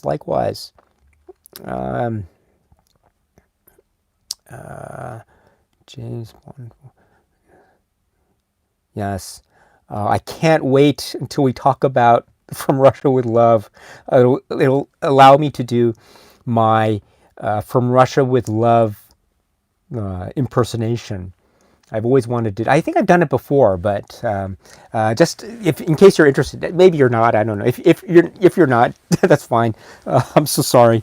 You can give me a thumbs down. But anyway, my From Russia with Love impersonation is this. Okay, so I've seen faces, and no. That's my From Russia with Love impersonation. I can barely do it, but oh well. Yeah, so anyway. All right. Oh, Matthew's here. Hello. Yes. It's nice to see you, my friend. Right. The Cinematheque is here. Hello, my friend. Yes. And let's see. Yes, Bamful says, well, I'll try to impersonate Cameron Roman. Yes. I love the bit in the, excuse me, hold on.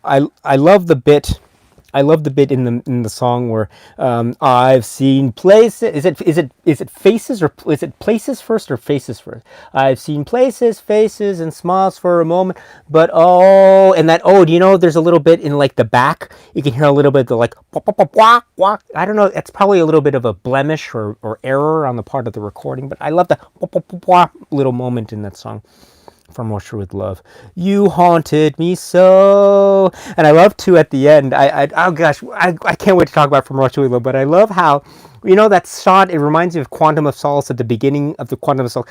That smooth shot across the lake. It's so smooth and it's so perfect. It's perfect. It's like, oh, it's great camera work. And then that reminds me of the end From Russia with Love, and they're on the gondola, or they're on the boat in Venice, and at the credits, and it's like can you read those credits? It's so hard to read, because as the credits are scrolling up and From Russia with Love, the camera's like, acid blossom forces, yeah, you know, I love that. That's so great. And like, you know, Blofeld. What is that? Is that a question mark? You know, I didn't know that was a question mark for the longest time until I looked, because it was so hard to know because all the shakiness of that camera. But that was, well, great stuff. I can't wait to talk about From Russia with Love. That's going to be such a fun, From Russia with Love. That's great. Can we talk about that next after Skyfall? I don't know. Maybe I shouldn't inject a lot of my own personal choices. But I'd love to talk about From Russia with Love.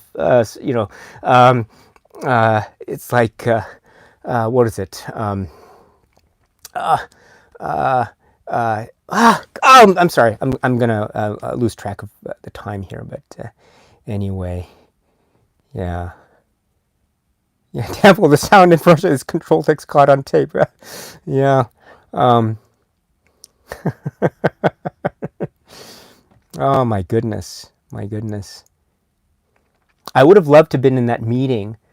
That Spectre meeting, or whatever, Spectre or Smersh, or I don't know who. I guess it would have been Spectre, I think. Like, okay, all right, I'm gonna need to have a volunteer. Who here can help me? And I'm Rosa Klebb at the meeting. All right, my friends. What'd she call them? Their friends are.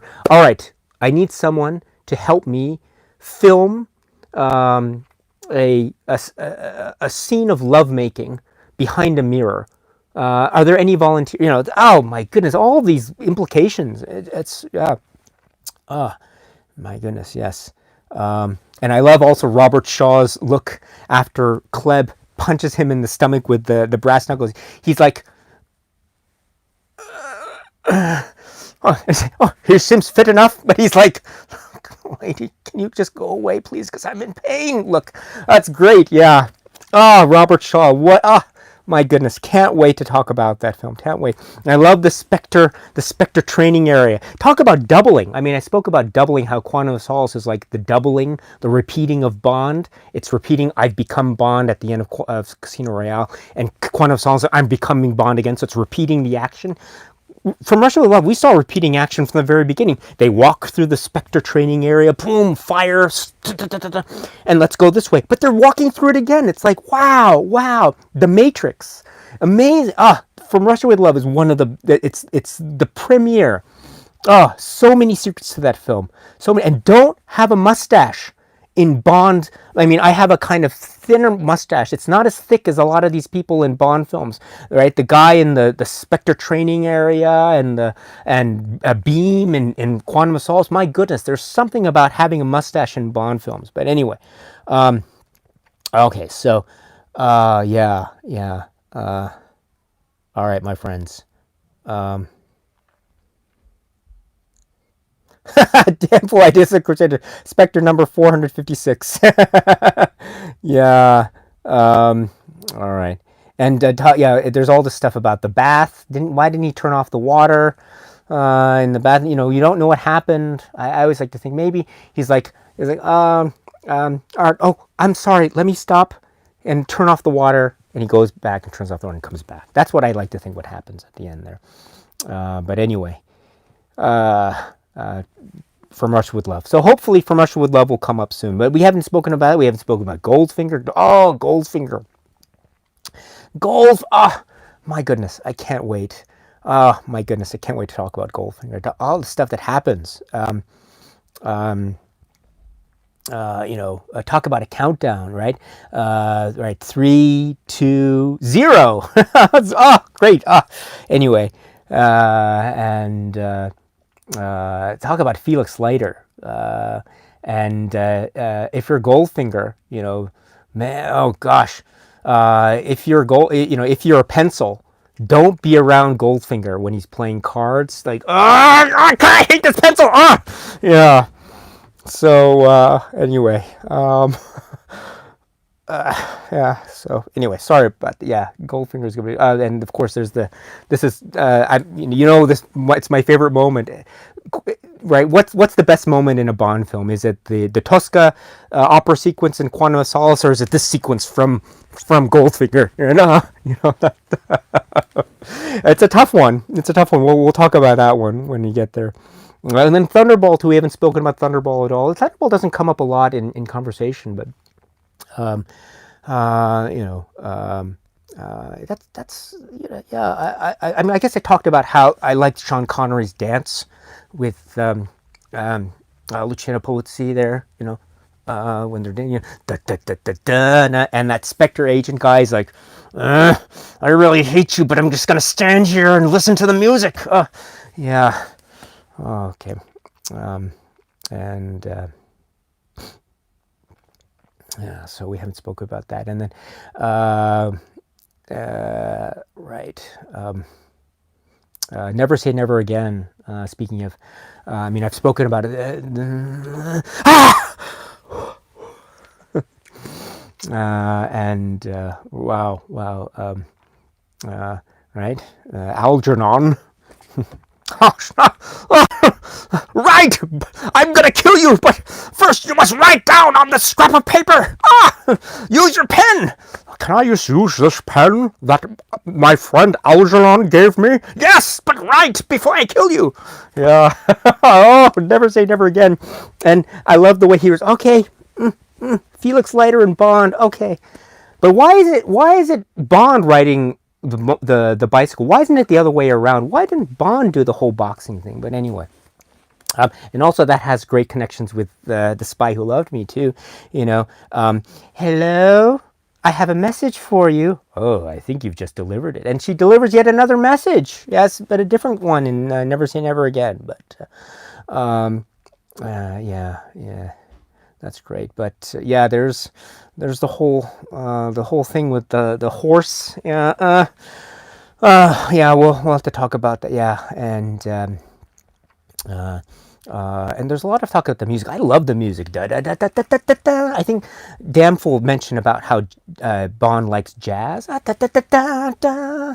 That's a great. I actually saw Never Say Never Again in the theater. And I remember, I don't remember a lot of it. I remember, I was a kid, but I remember the whole thing, like, wow, what is this thing about the dots and the 007, down, down, down, down, down. And I always remember, it was like, oh my goodness, that lady just did in the beginning, like with the knife, like and the look on, but, oh, that was shocking to me. It's like, wow. And, yeah, and then License to Kill. That's one of the classics, right? Thanks to License to Kill, I can never think about Ernest Hemingway the same way again. I always have to say that thing. The title. It's always it's a farewell to arms. And then like M's like, no, don't shoot him, too many people. Like, so that's like M would have let the guy shoot Bond had it not been for all the people around. So talk about cold-hearted M in Quantum of Solace. Cold-hearted M. Robert Brown's M is pretty cold-hearted actually. So that's another connection between Quantum of Solace and License to Kill. Also the whole thing with more like a problem eliminator. Yeah. This is the Her Majesty's Cup. This is the property of Her Majesty's Cup. Where did you get this? There's also connection between License to Kill and Quantum of Solace too, because the whole bedroom. It's like I love how Bond walks from room to room in the hotel in what is it in Bolivia and feels I can't find the stationery.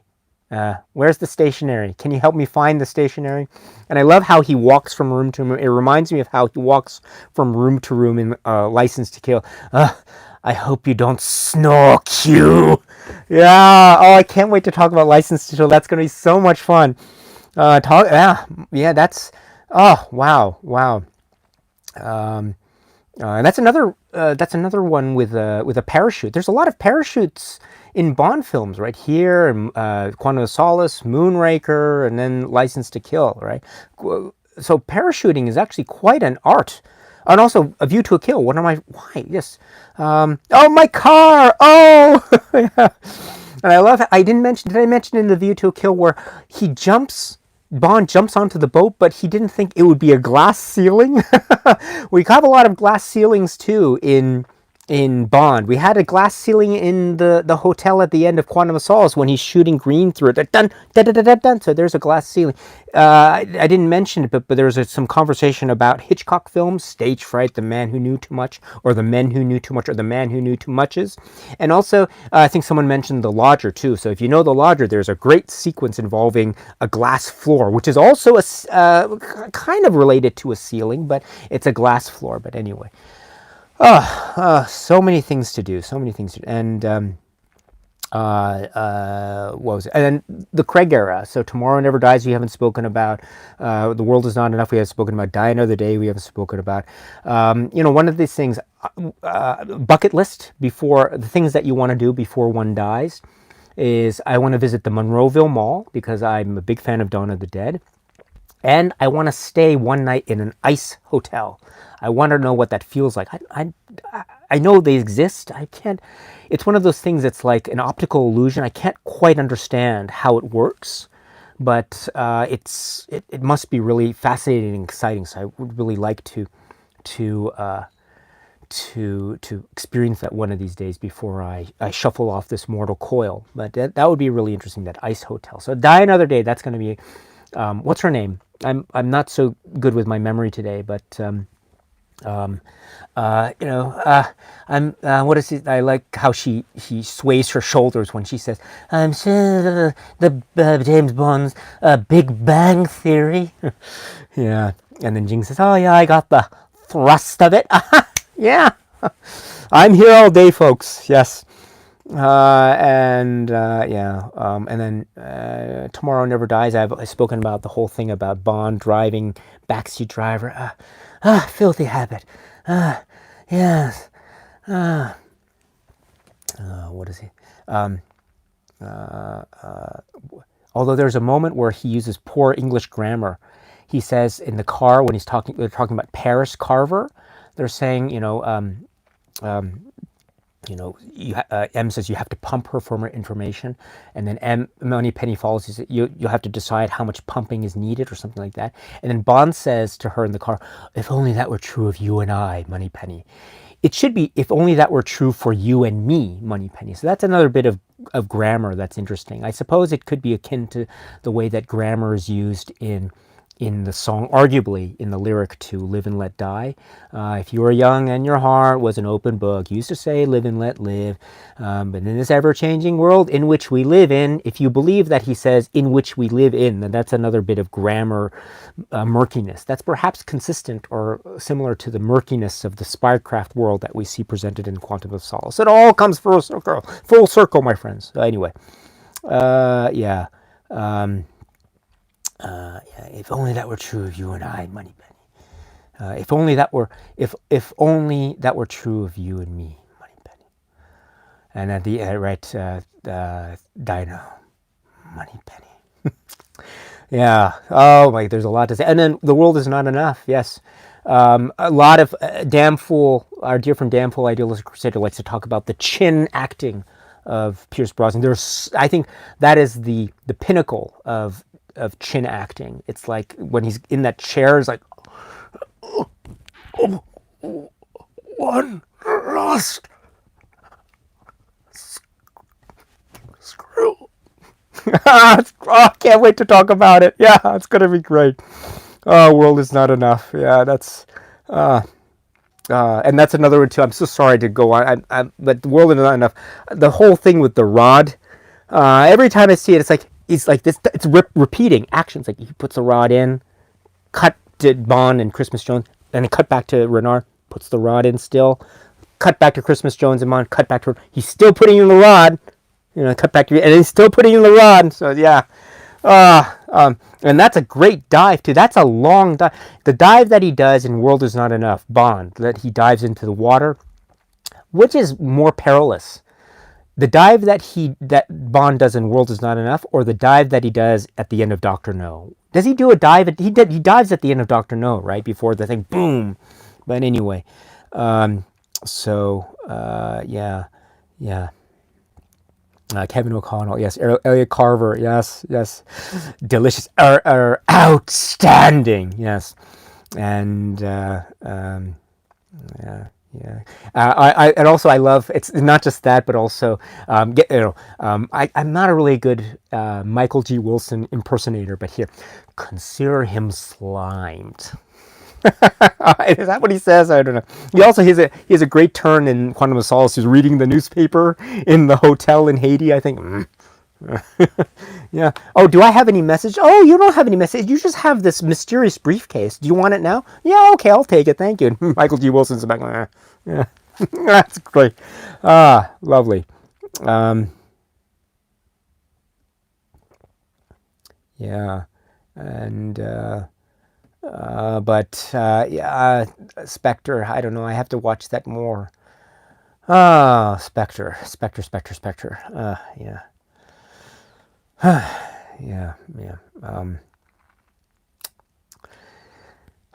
Anyway, so I will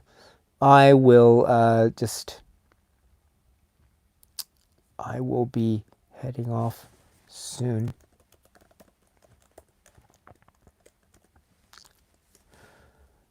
And we will be going. So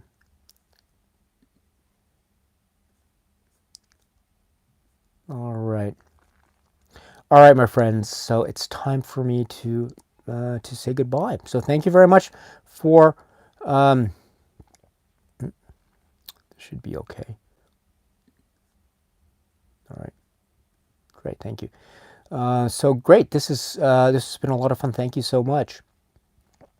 And so how should we end this? Well, we should end the way, some Quantum of Solace sort of way.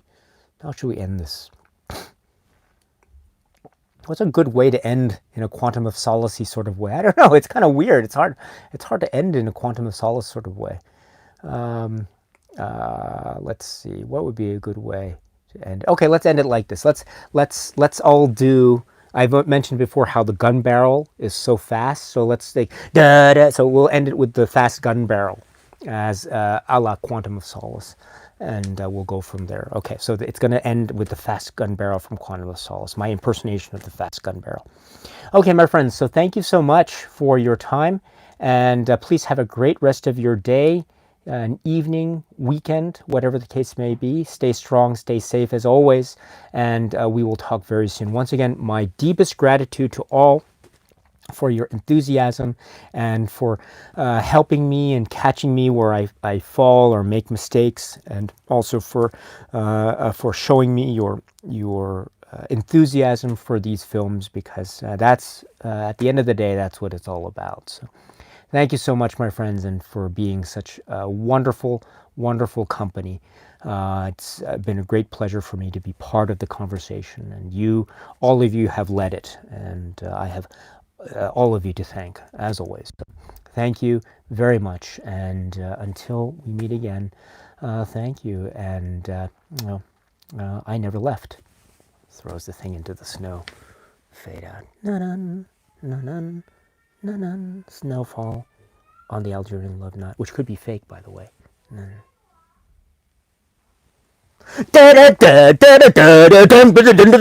Quantum of Solace 007.